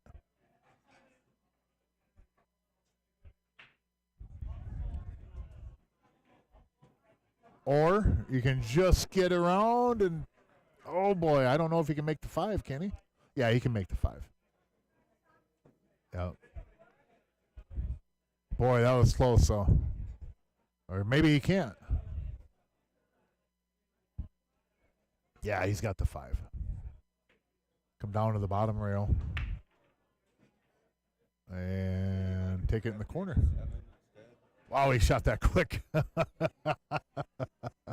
Just get down and fire. Fire away. Some people, that's their rhythm, though. So, I mean, they play better that way. There was a women's competitor in the recent event in that Scotch doubles. Where was it? In St. Louis, I think it was. What was her last name? What was it? Poterbo or something like that? She was in the Scotch doubles event, and she never takes practice strokes. Like, not even one. She'll look at the ball, look at where she's shooting, line up where she's put in shape, goes down, and then shoots. No practice stroke, ever. She just goes down and shoots. One shot, one stroke. She played, I believe, with FSR in the Scotch doubles event.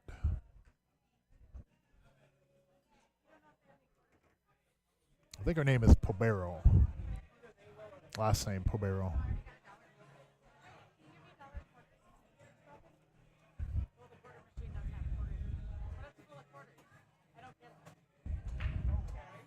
Oh, look at that cue ball. Look at that cue ball. Planting right in the middle of the table. Man, that was a good break, James. And look at these solids, too. 5 go. 6 goes. 2 goes. 7 goes. Look at those 4 stripes down there, too. The 15, 12, 11, and the 13. Nasty. Nasty table here for stripes.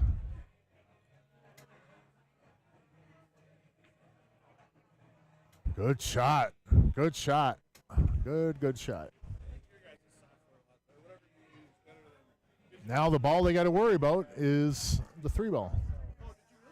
I think the 5 goes once the 4 is out of the way. So thanks for tuning in, everybody. It is the back half of a doubleheader. And those of you that have not yet hit the like or subscribe button, it doesn't cost you anything. Just hit that real quick on your browser or your app. And that'll get you to follow for future matches, etc. But you can also, James short stroke that one.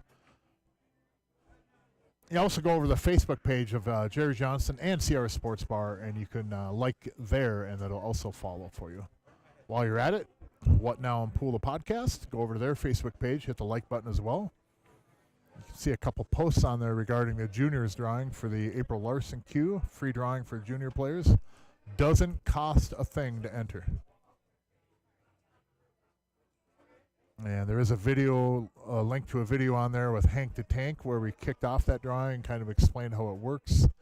And on the form there that you fill out to enter the drawing, it gives you information as well. Free Q. Donated by Dave and April Larson. We actually did an episode with April Larson as well and Dave on the podcast. You'll see that on our Facebook page, too. Uh-oh. That is not going to be safe, and now Stripes have a wonderful opportunity. Because if Tuck makes this 9 and keeps the cue ball right in that area, that 15 will open up the 12 and the 11, and should be all she wrote for this game. Yep, 15 goes. Take the 12 now. 15 and then the 12. Or you shoot the 11-13 combo now. I don't really like that ball as much, but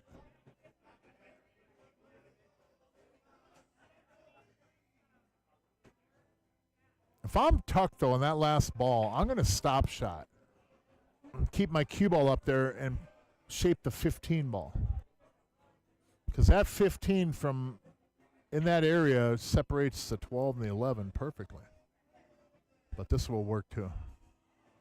Ooh, maybe not now. Yep, maybe not now. Uh-oh. Does that ball go in the side pocket or up in the corner? If it does, it gets a little bit easier, but if Tuck don't like either one of those options, then here's what I do. If you don't like pocketing a ball, roll into the 11 gently. The top part of it, see where the white and the red is there? Gently double kiss and have that cue ball get locked in between the 11 and the 15.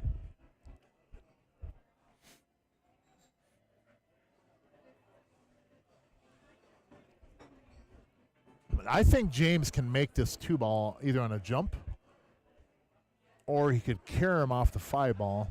And I think also he has a safety here where he could roll right off the edge of the 3 and get the cue ball all the way up to that end rail. You do risk selling out to 12, though. You almost have to get behind the 1, so maybe that's not a good option. I don't mind jumping this, too, myself. But if you can avoid selling out that 12, that's a really good spot right there. Well done. Yeah, that's a good shot, James. Well done.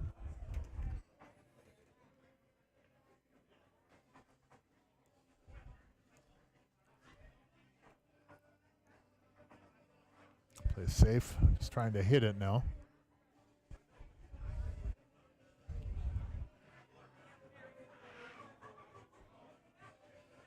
Uh-oh. Got away from him a little bit.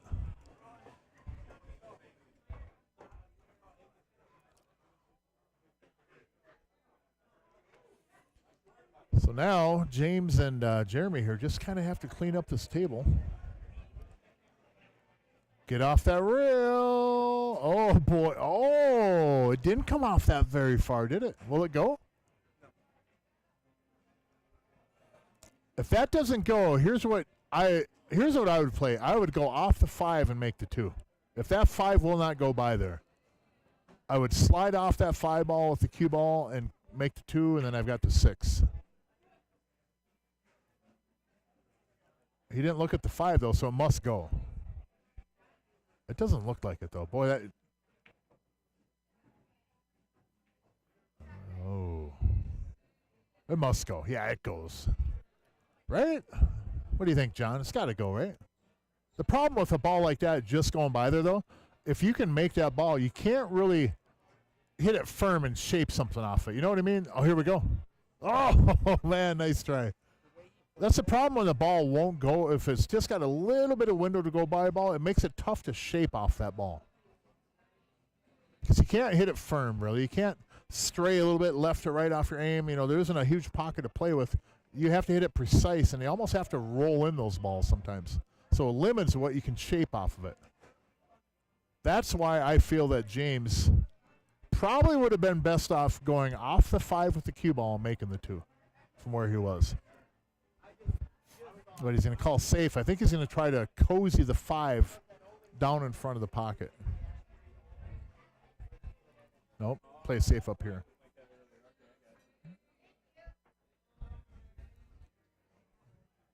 Got away from him.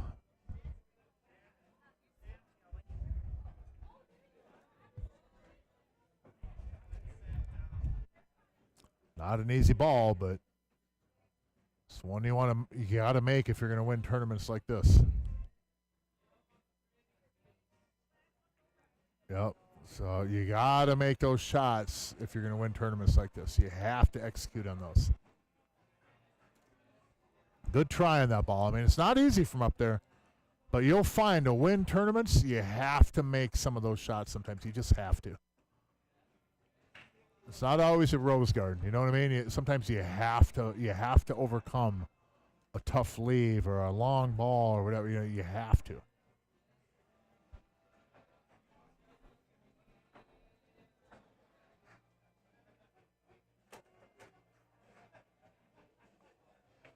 Yeah, that ain't gonna work, Talon. No, See if there's cornhole championships on. great idea, Mark.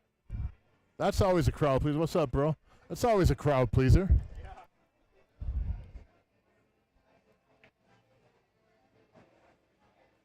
go to that to be announced channel. That's a good one. Talen's fighting with this TV behind me, and the TV's winning. Doesn't take much of a battle, but oh, he found something else, some UFC. So 4-1, race to 9. James Newman and Jeremy with a 3-game lead. Marquise and Tuck have had some opportunities, not always great ones. That last game, I feel that they lost that from Tuck's 9-ball, the cue ball getting down and having to shoot a combo. I feel staying up above those balls and shooting the 15 next would have made that run out very easy for them, but it's easy over here in the booth compared to being at the table. I've been in both. It's not always less stressful over here, but there's a whole lot less pressure, and it doesn't cost as much. So it's loaded up with benefits to be over here. It's almost like my safe space. Well, the 3 goes. You could take that right now and then shoot the 2. You could take the 6 on the side. I like the... Yeah, boy, this is a dicey run out here, though. Oh, a little bit outside.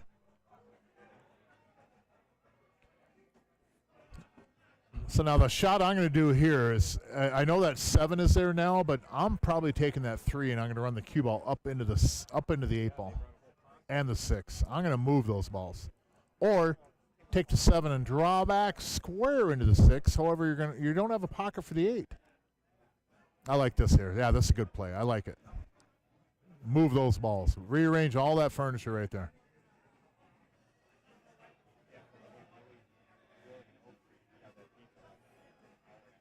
Well, that's a start. They're going to have to come back for the 8 ball now, because it won't go in either corner on the lower part of your screen. Moving it right now. Yeah, I think he might have wanted to bump into that and move that 8 a little bit more, because I don't think it goes in the lower right corner. Well, Tuck looked at it. He didn't seem too concerned, so maybe it does go. I don't think that goes there. It don't go there, does it? No. That's why he wasn't concerned, because he know it doesn't go.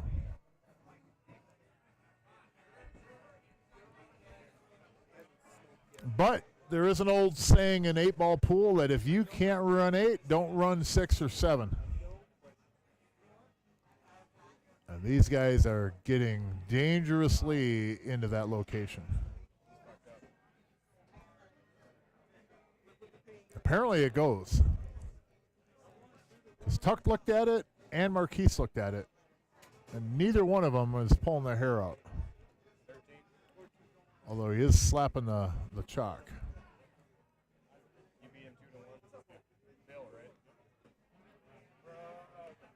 Watch the scratch.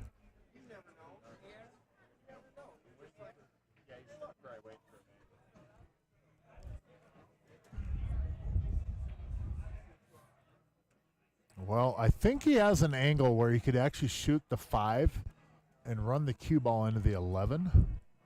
That 8 will go over towards those stripes, but I think the 8 will open up off those stripes. And then the cue ball will go up table, and you probably end up with a 4 on the side. I like shooting the 5 here. Run that cue ball as square as I can into that 11 ball.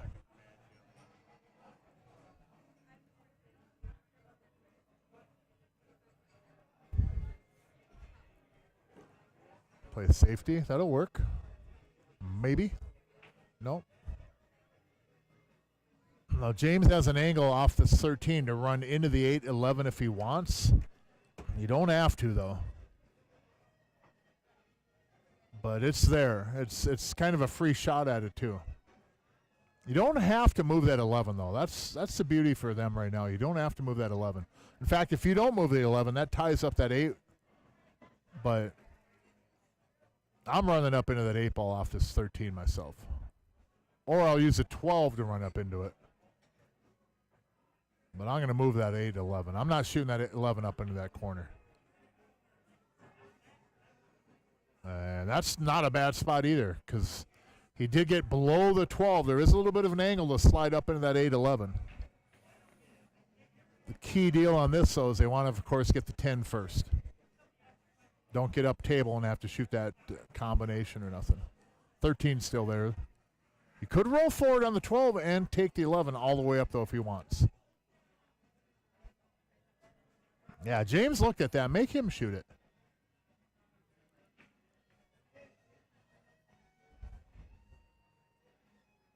Slow roll. Yep. Well, straight in. I like it. These two are on the same page on a lot of their shapes and positions. I like it. And if you notice this too, they're walking around the table. They're taking looks. They're showing their teammate where they want to be.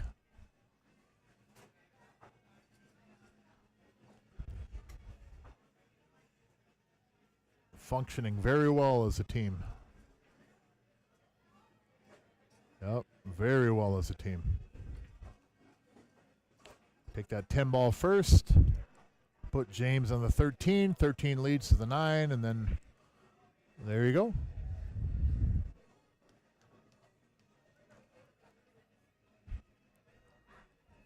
Uh-oh. Oh, boy, oh, boy. Almost. Almost got in trouble.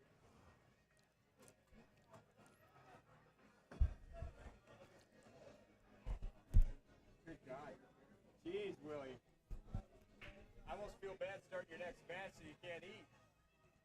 Fuck, if you're up, we got safety. Got to get above the 8 ball. Shot. Very good shot, James. Nice control on that. The only person that's been here longer than me today is Willie Driscoll. He was here when I got here.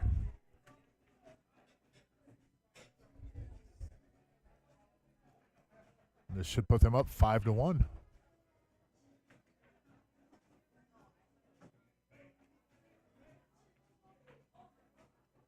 Well done, and another good out. 5-1, race to 9, live at CR Sportsbar, backside of a doubleheader.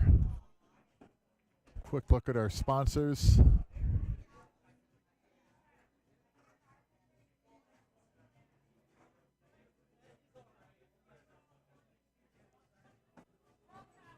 Check out that podcast episode with Jerry Johnson, our first episode. And then we did a short little, about 20, 25 minutes regarding the pool players perks card. That was recently out. We had a video out with Hank the Tank. Our last episode was with Hank the Tank and his family. We kicked off the April Larson drawing for the free Q for junior players. We did an episode with April Larson and her father, Dave Larson. Both of them donated that Q. It's going pretty good over there on that podcast. Very fortunate, and we, both myself and Barry, appreciate all the support. Really appreciate it from everybody. A lot of episodes on deck, a lot of episodes still coming, so.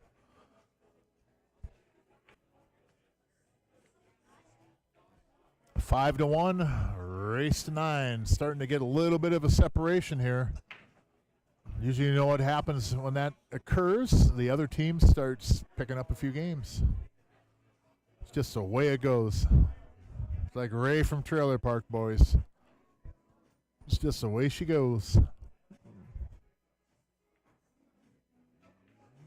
It's interesting, too, because there's been multiple versions of this tournament.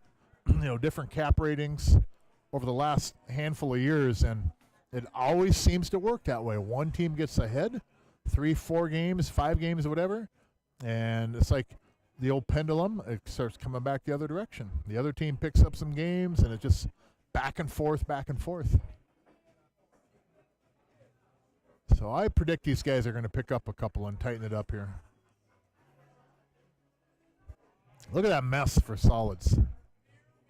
Look at that. 3, 2, 4, the 7, the 5. What an ugly, ugly table for solids here. Oh, boy. Look at that mess. The only way to run out if you're solids if you have ball in hand and take that 7. Maybe the 5, but I like from right there even. This is where you got to shoot the 7. It's probably your best spot. A back cut on there and just fire that thing at mock speed. And even then, you might not get out. Solids has a tough layout. But they are playing 5-on-1 basketball with that 14 ball right now. And that 14 is in jail. It's the only ball saving Solids right now is that 14 ball.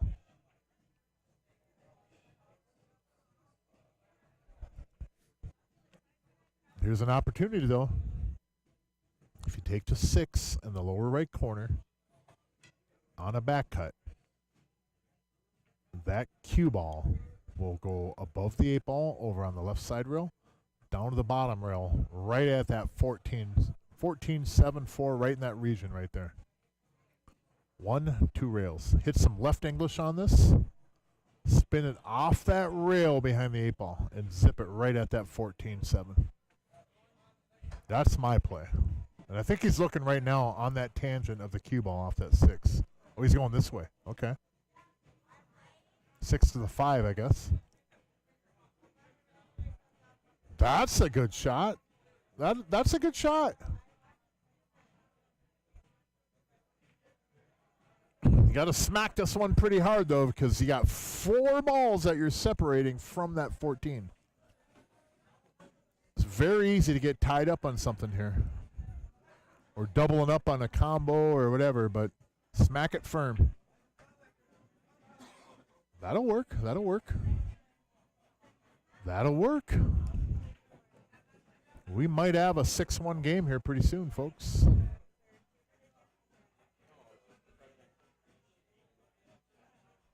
Here's what I like to shoot. I like to shoot the 4, draw back about an inch or 2, and then use the 7 to move the 2-14. I've got my 3 as a bailout ball. Uh-oh. That might be flat, but he can take the 2 up table if he wants. But you see, if you would have kept the cue ball up off that rail, like we see where the 3 is, even above that, you take the 7 in the lower left corner, come right up, and you can move that 14-2. Now, if I'm Jeremy from here, I'm going to take the 7 and draw back just a hair. Because it was the last game or the one before, James shot a ball all the way up in that corner pocket, and he's going to have a similar look at this. I would let him shoot that ball again, because James nailed that ball.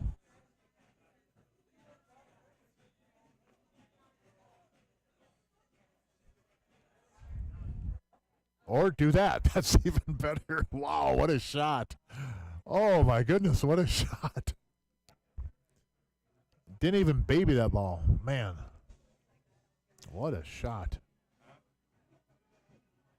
Now the only key here is 7 to the 1. And we may be at a 6-1 game. 6-1 match, I should say. Uh-oh. Little bit flat. This is where you roll ahead if you're Jeremy, and you say, all right, partner, you put this thing straight in here with no angle, so you get to shoot the 1 ball. Don't go too far. Make sure you go far enough. Oh boy, oh boy. I don't think you got there. Yeah, I don't think you got there. I kind of put fault with that on James, though. James had to give Jeremy some kind of an angle on that 7 to make life easier for him. Because if he got down to that bottom rail, James can shoot that 7 and float above the 8, over the rail, and life is good. But now, James is going to do some trigonometry up there. And some geometry. And maybe a little bit of physics. Instead of just shooting a ball in. Yep, calling it up there.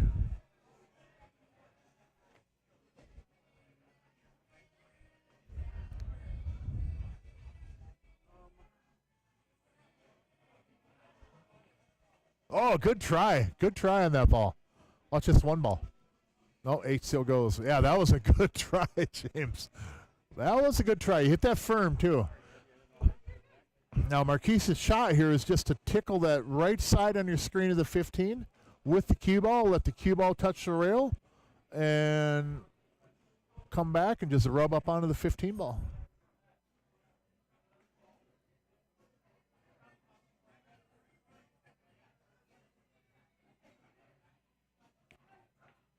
No, you got it on that ball. You just got to hit the edge of the ball and just roll gently into the side rail, and then the cue ball just come back and just lock on that ball. Marquise, when you watch this back, next time you're in here or whatever, come tap me on the shoulder. There's a shot on that is invaluable in 8-ball. A lot of pool, actually, but there's a safety on that from that position that I'll show you. And I'm not saying I'm some guru. I know that shot, though. Oh, pretty good cue ball. Stripes should be able to pick up this game. That one is in a really, really tough spot now.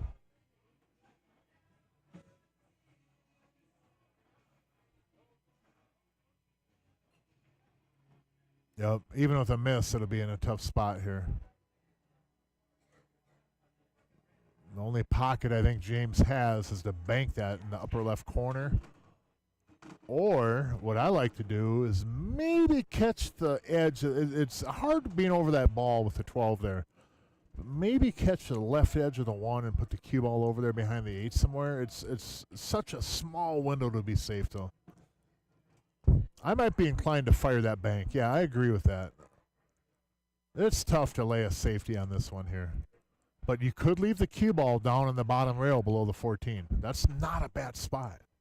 That might even be better than what he's doing right here. Yeah, if he just kind of rolled through it maybe and put the cue ball down on the bottom rail, but...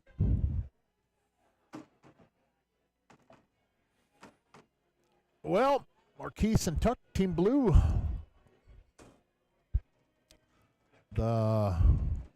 Your backs aren't completely against the wall yet, but it's getting close to you.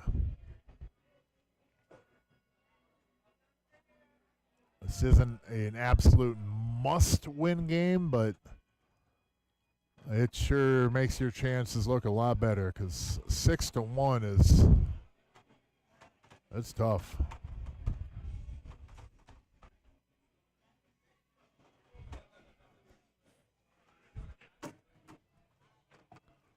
Down 1-6 or down 2-5 breaking.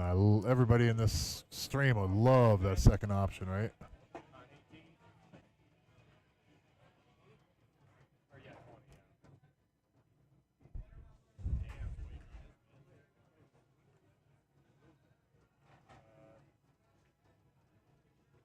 Shot.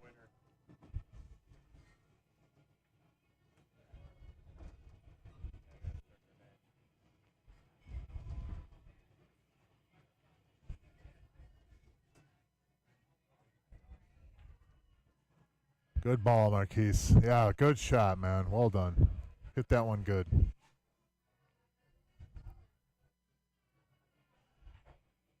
Yep.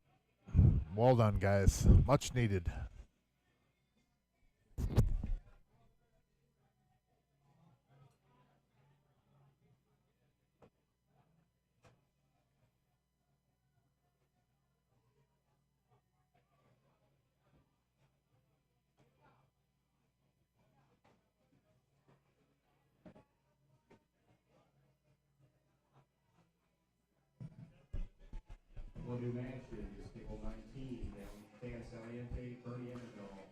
So 2-5, race to 9. Back half of the doubleheader. There is a match Sunday evening at 7 o'clock. We will be live on the stream. Probably flying solo. I don't know if those other headsets will get here by that time. 2 new headsets on the way.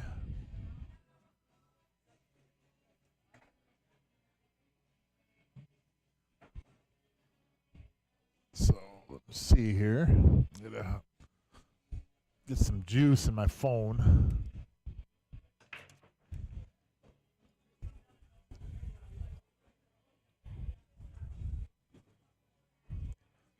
not even plugged in, is it, Talon? Oh, thank you. If you want to put it in front of you, I got a battery pack charge. So. Oh, do you? Okay. Awesome. Thank you, John. Right here.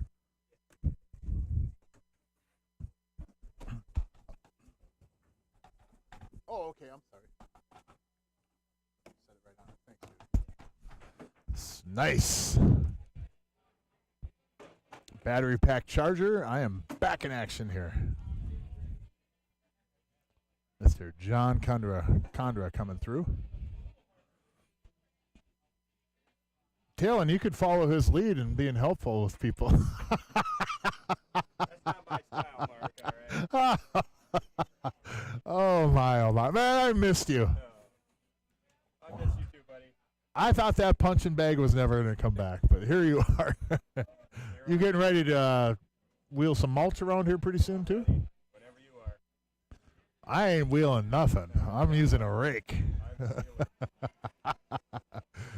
One of these years, I might get demoted to the shovel, which ain't really a bad gig either, but... Yeah, try being the wheeler, okay? Yeah, well, I know. I did that before, and... I think if I'm the wheeler and that much mulch, I'm probably busy that day. Yeah, I would be sick. Well, if I was your age, I'd be the wheeler too. I'd wheel them both. Yeah, one time. Yeah, one with each hand. Easy. We'd be done in half the time if you'd step it up, Taylor. What am I thinking?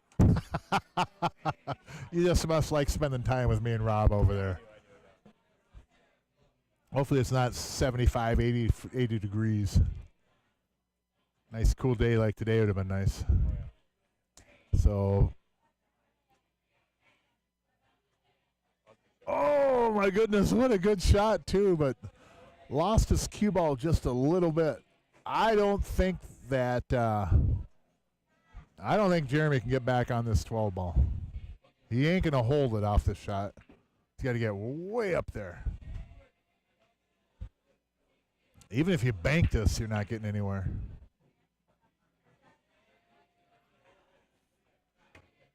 This is a tough.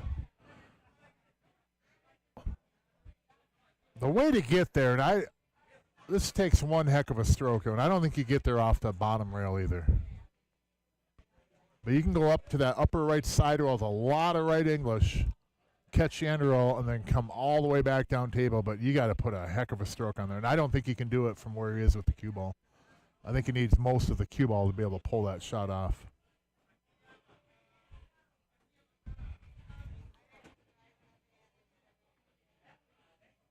Bank it and carry it off the 12, and then that don't work either, though.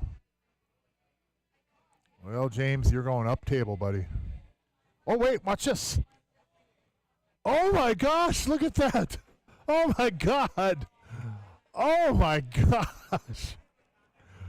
Very fortunate, but you know what? That's part of pool.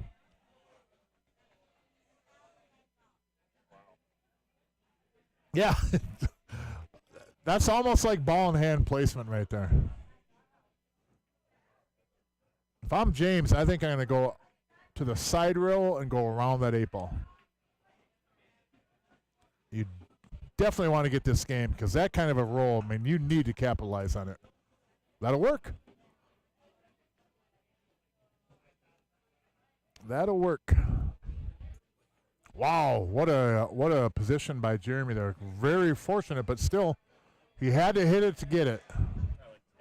He had to hit it to get it, so props to him. 6-2, race to 9.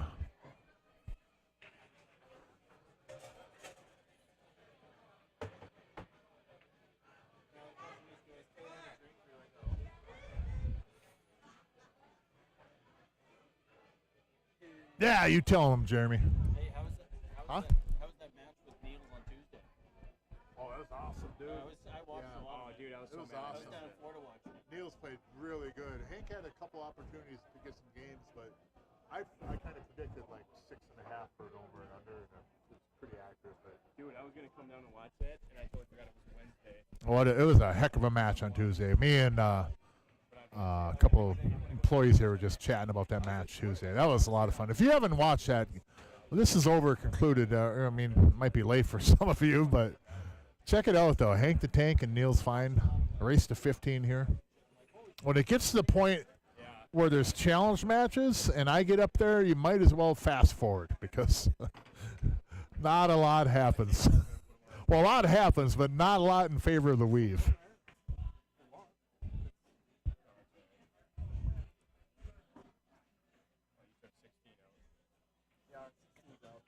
Careful on this ball. Oh, good shot. Use the rail first. That'll work. That'll work. So the 2 ball goes in the side. The 7 doesn't. Once the 2's gone, I think the 7 might go by that 12 in the upper left corner, but I would almost wager they're going to move that 7. They have to.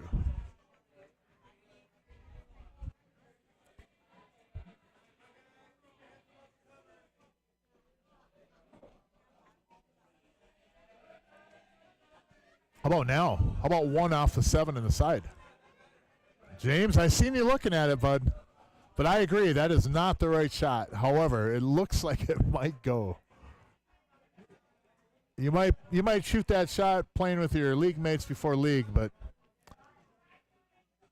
I don't know if on a $500 entry Scotch doubles you play that 1 off the 7. I don't know. You might not get a partner for the next one.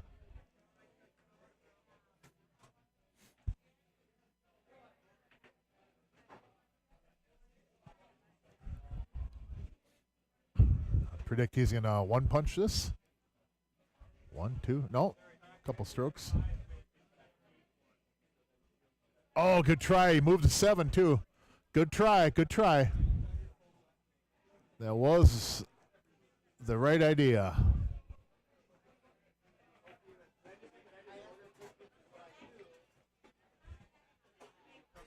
Now for stripes, you're going to have to deal with that 8 ball at some point, or it does go on the side in the lower corner once your other balls are cleared off the table.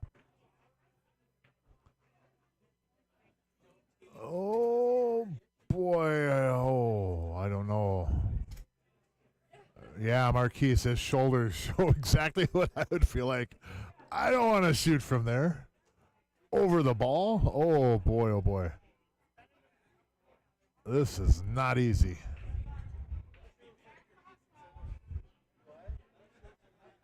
Not easy.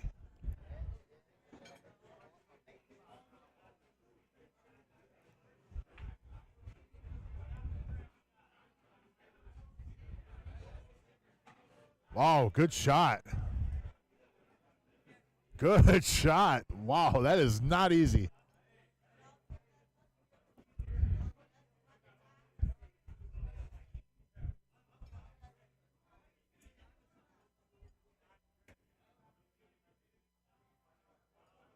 Well, unfortunately, Tuck, I think you're going to have to shoot the ball that gets you on the 8 ball the best.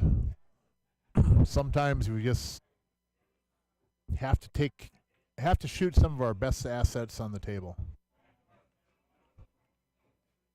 Look at that spin on that ball. Wow, that was well done. Nice shot. Now the 8 ball does go in the upper right corner. So how about 14, 10, get over on that rail, take the 15, run up 2 diamonds, and take the 8 in the upper right corner. Or take the 14, roll down, and get above the 15. But you're going to have to be almost right on that rail. That 8 ball is not an easy ball to shape. Because you're going to have to shape both of these balls almost perfectly.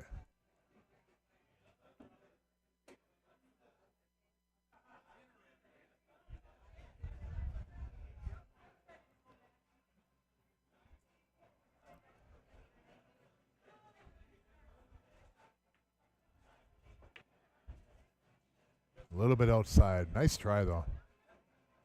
Not an easy shot. I might have took the 10 there. I like the 10 better. I'm just going to lead to that ball on the rail. Because you can't really get to the 8 from where that cue ball ended up off the 10. But if you shoot that 10, you can get on the 8 ball from the 15. I mean, I'm not sure where that cue ball would go on the 10 to be able to shape that 8 very well, but that ain't one of the spots right there.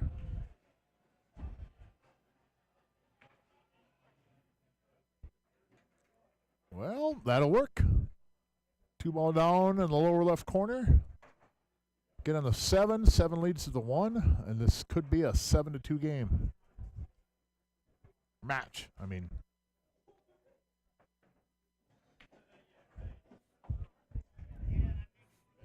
Oh, just a little bit outside, as Bob Uecker would say. Just a bit outside.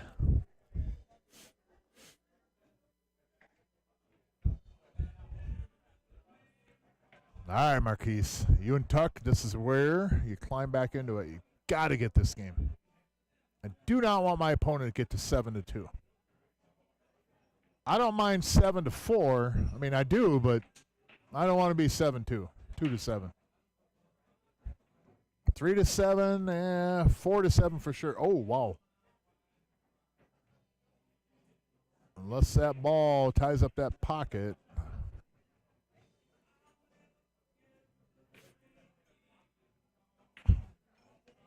I'm not sure if he had to really. It wasn't. If he got that ball to the right of the 8, he can make the 15. I don't know if he had to really fire it like that. But it's always different when we're at the table than sitting over here in the booth. That is for sure.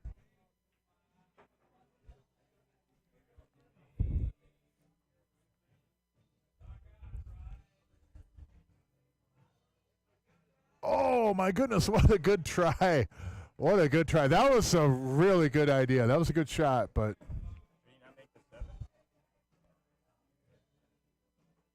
Now, Tuck can go into the 10 and make that ball and then have the 10 come off the rail and probably hide the 1-7. Yeah, I think that shot is there, but it's real dicey because the minute that 10 goes by, the 7 isn't really hard to shoot from that area. I'd almost rather him shoot the 1 than the 7. He's going to bank it back. I like it. Down 2-6. It's pretty tough to play safe here. You almost have to figure something out to run out.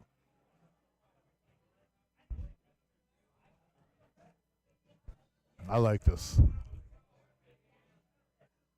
You make it, you should win the game. Just tighten it up a little bit. Good try, man. Good try. I like that shot from the way the score is. I think that was the right shot. Because if you play safe and sell out one of those balls, you're not really giving yourself a chance to win. If it's like a 5-5 game, 4-6, 6-6 or whatever, then I might play that safe. But down like you are, I think you had to do that. Go after that bank like that. Yeah, I like this 1 ball first, too. Just because of the way the 7's sitting there, but.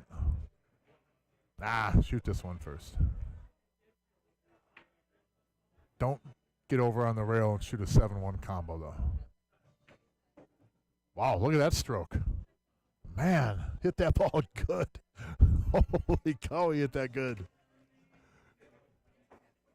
He hit that ball really, really good. That is not always easy when it's deep in like that. A lot of times people hit that rail a little bit and then it'll just go zing. Or stick right there.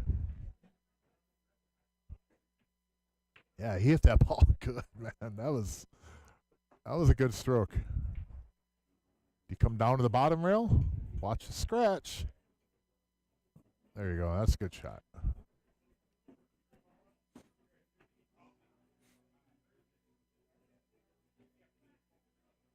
Should be 7-2 after this. Oh. Another good out. 7-2, race to 9. We are live at Sierra Sports Bar, back half of a doubleheader, and then again Sunday evening at 7 o'clock. We will have another matchup. Jed and Noah against Gary and I believe Todd.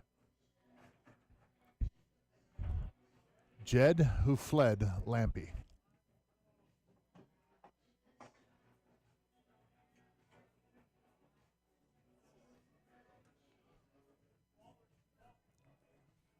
7-2, race to 9. Jeremy at the table breaking.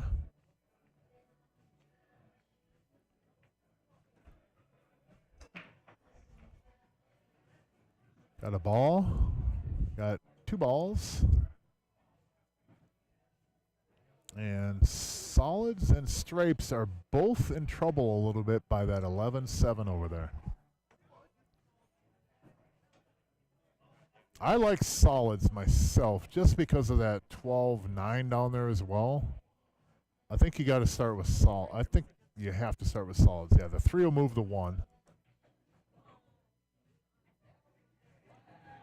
Or not.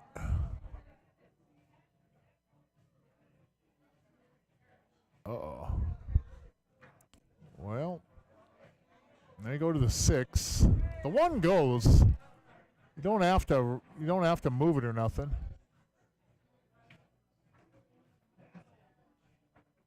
If he can shoot the 5, I almost shoot the 5 from here. Just because he can get a full cue ball on it. Look at the 5 ball. And then you can go up and get the 2 and get a better angle on for the 4.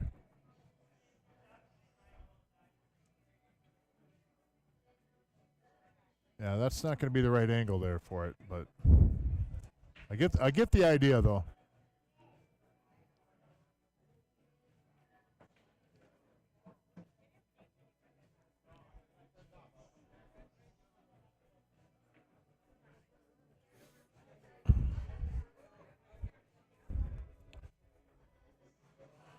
You still have the 6 ball to move the 7. You could get down about somewhere around the 8 and the line between the 8 and the 6. That's not a bad area. Go up to the end rail, but I don't think you can move it this way.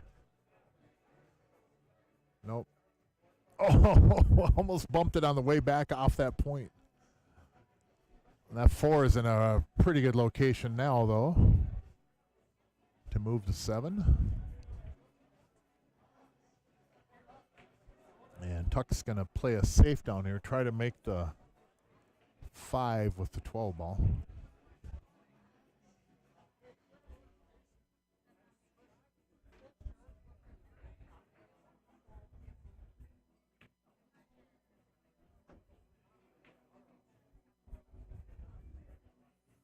Yeah, not real safe, though. Not real safe. The 1 did get tied up, though, fortunately for stripes.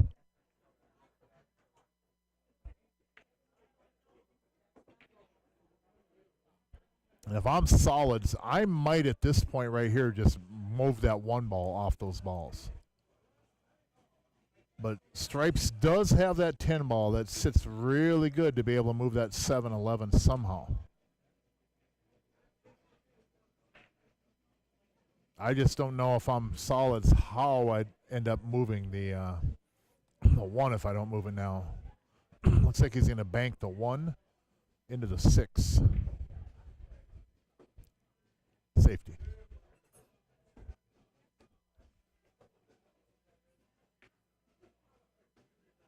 Well, that's not bad.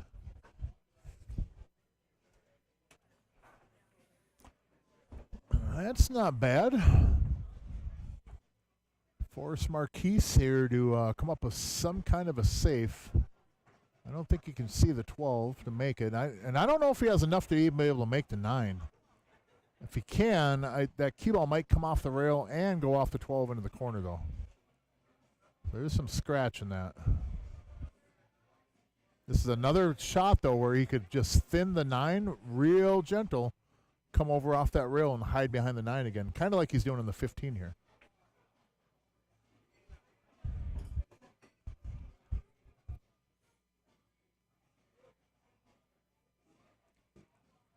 Well, well, well.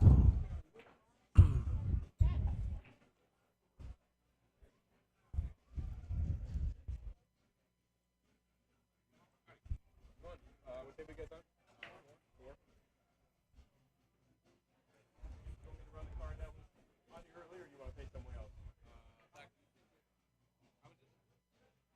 would just $15 even. 15. Yeah, just use the card. Run the card. I kind of like that.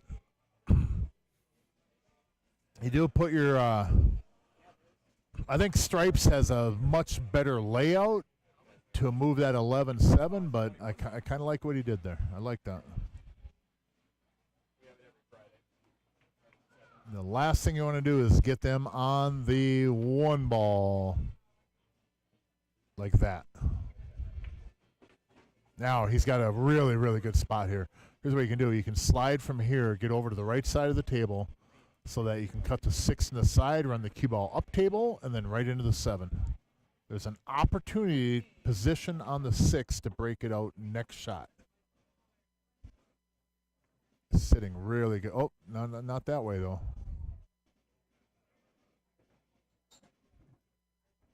That's all right.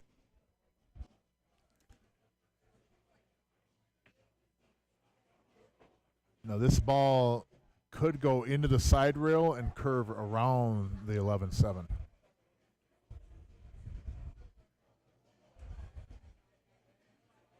Oh, he broke it out. Missed it, though.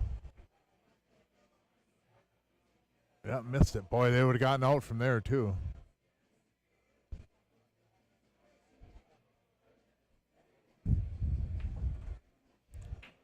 So here's what I do. I stop shot and draw back just a hair on this ball in the pocket. I take the 10 up in the upper corner, and I roll forward either on the 15-11 combo or get up above the 11 and shoot the 11 next. Oof.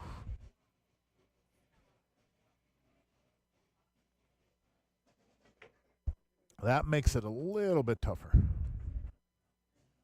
Still doable. This is a key ball right here. Good shot. Good shot, Tuck. Hit that ball with a lot of control. Well done.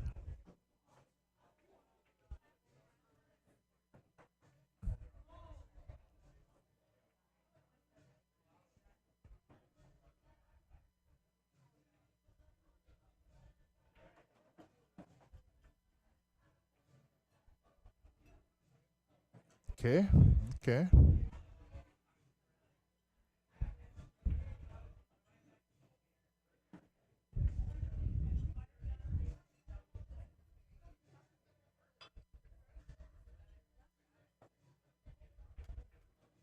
Good shot. Could have slid up a little bit more. Just a hair more and got on the other side of the 15 ball. But this is a shot. This layout here, like from that 15 to the 8.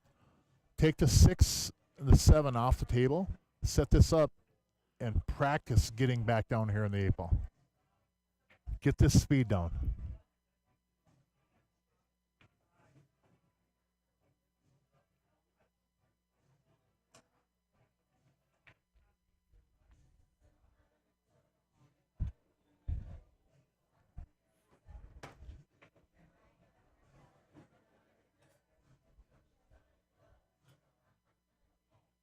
Oh, no. Oh, no, no, no, no. Ouch. Ouch. Just outside on that one. Ouch.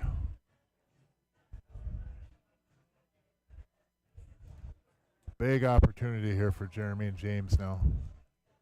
Just seems at times that Tuck and Marquise are a little bit out of sync. And sometimes getting just on the wrong side of the line. They get to where it's harder to get back on the next ball. It's not necessarily by their fault. It's happening on. See, that's the situation too, where James was. A stop shot probably works better than drawn back there. I mean, the 8's pretty easy. Don't get me wrong. But a little bit more of an angle is always nice. That works good. Good job.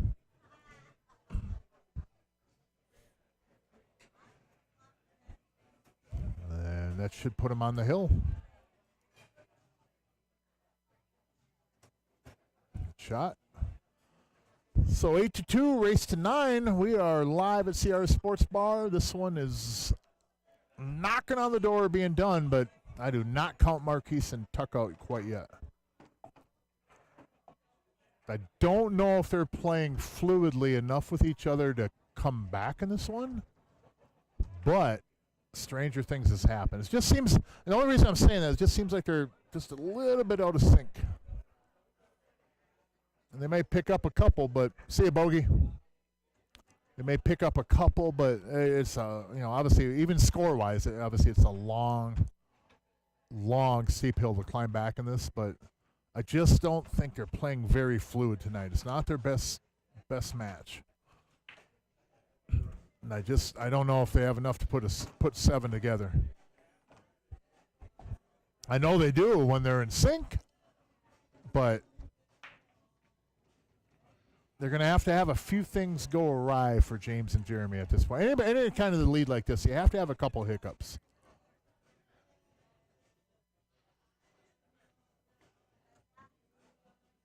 But again, Sunday, 7 o'clock, we have another match.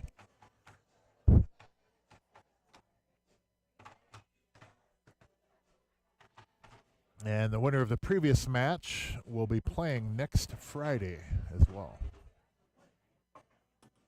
Fenney and Bogey. Mike Fenney and Bogey L. So 8-2 breaking. Mr. Jeremy at the table. Got the 2. Watch the cue ball. Well, looks like we're taking stripes. Oh yeah, he made 1, 2. He made 2 stripes. Oh, that's a 9 ball up there, ain't it, too? Yeah. Well, I'm still shooting stripes from here, though. There is no solid to shoot at. Maybe the 5 if you go off rail first, but.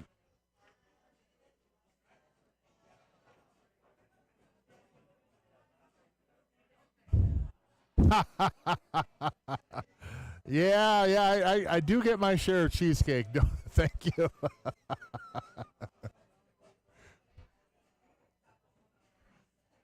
Boy, James has hit a couple of balls off the rail like that first. That worked out really well.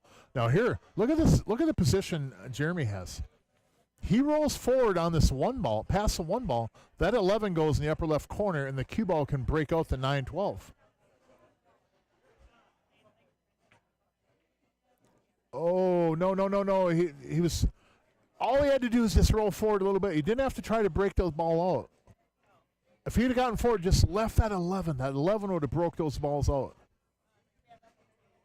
I get trying to get up there and move them, but I think he was trying to do a little bit too much there. He didn't need to move that. The 11 was perfect for it. Real light here. Watch this. Oh, almost too late. Yeah, that's a little bit too late.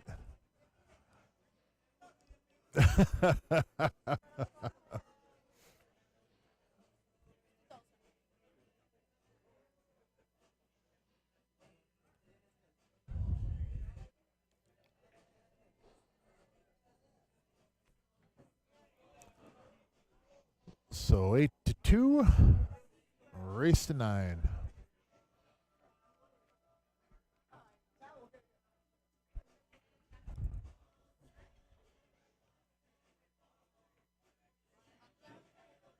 Uh-oh, a little bit too far for the 3 ball. That's okay, though. Come back for that ball. Come back for it. It goes in either corner. No worries on that 3 yet. Watch the left side pocket with the 8. Ooh, boy.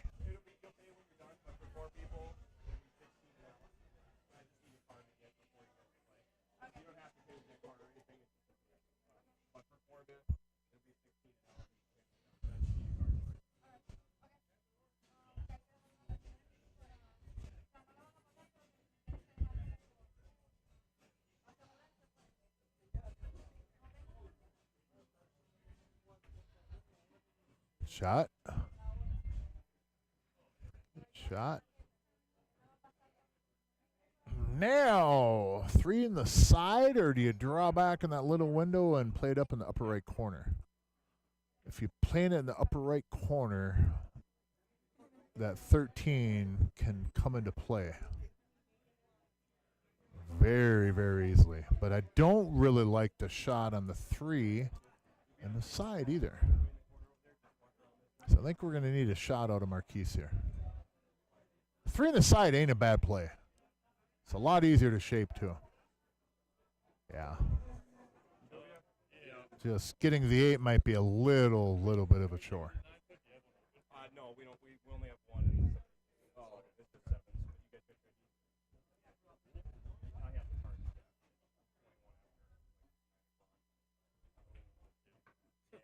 Oh, no. Oh. And I think that was from playing it in the side. You run that risk of getting that angle where you can't really go to the left side of the side pocket, the right side of the side pocket. So you're trying to create an angle, and then you end up hitting it square and following through. And yeah, you know what Jeremy could do here is he could stop shot on the 12 and put the cue ball behind the 9 and play a for sure safe, but nothing wrong with running into him either. Just don't catch the left edge of the 9 and scratch up in the same corner. But I don't mind that. Just stop shot on the 12 and play it safe and lock the cue ball back there. And I kind of like this angle better for running into those balls too. Like that. There you go.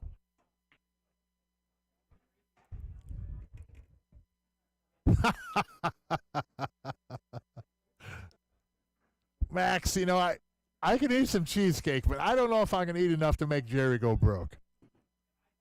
If I'm eating a lot of cheesecake and you see that playing up for sale, then you know if I might be eating too much cheesecake. But until that point, that's a lot of cheesecake, man. That's funny.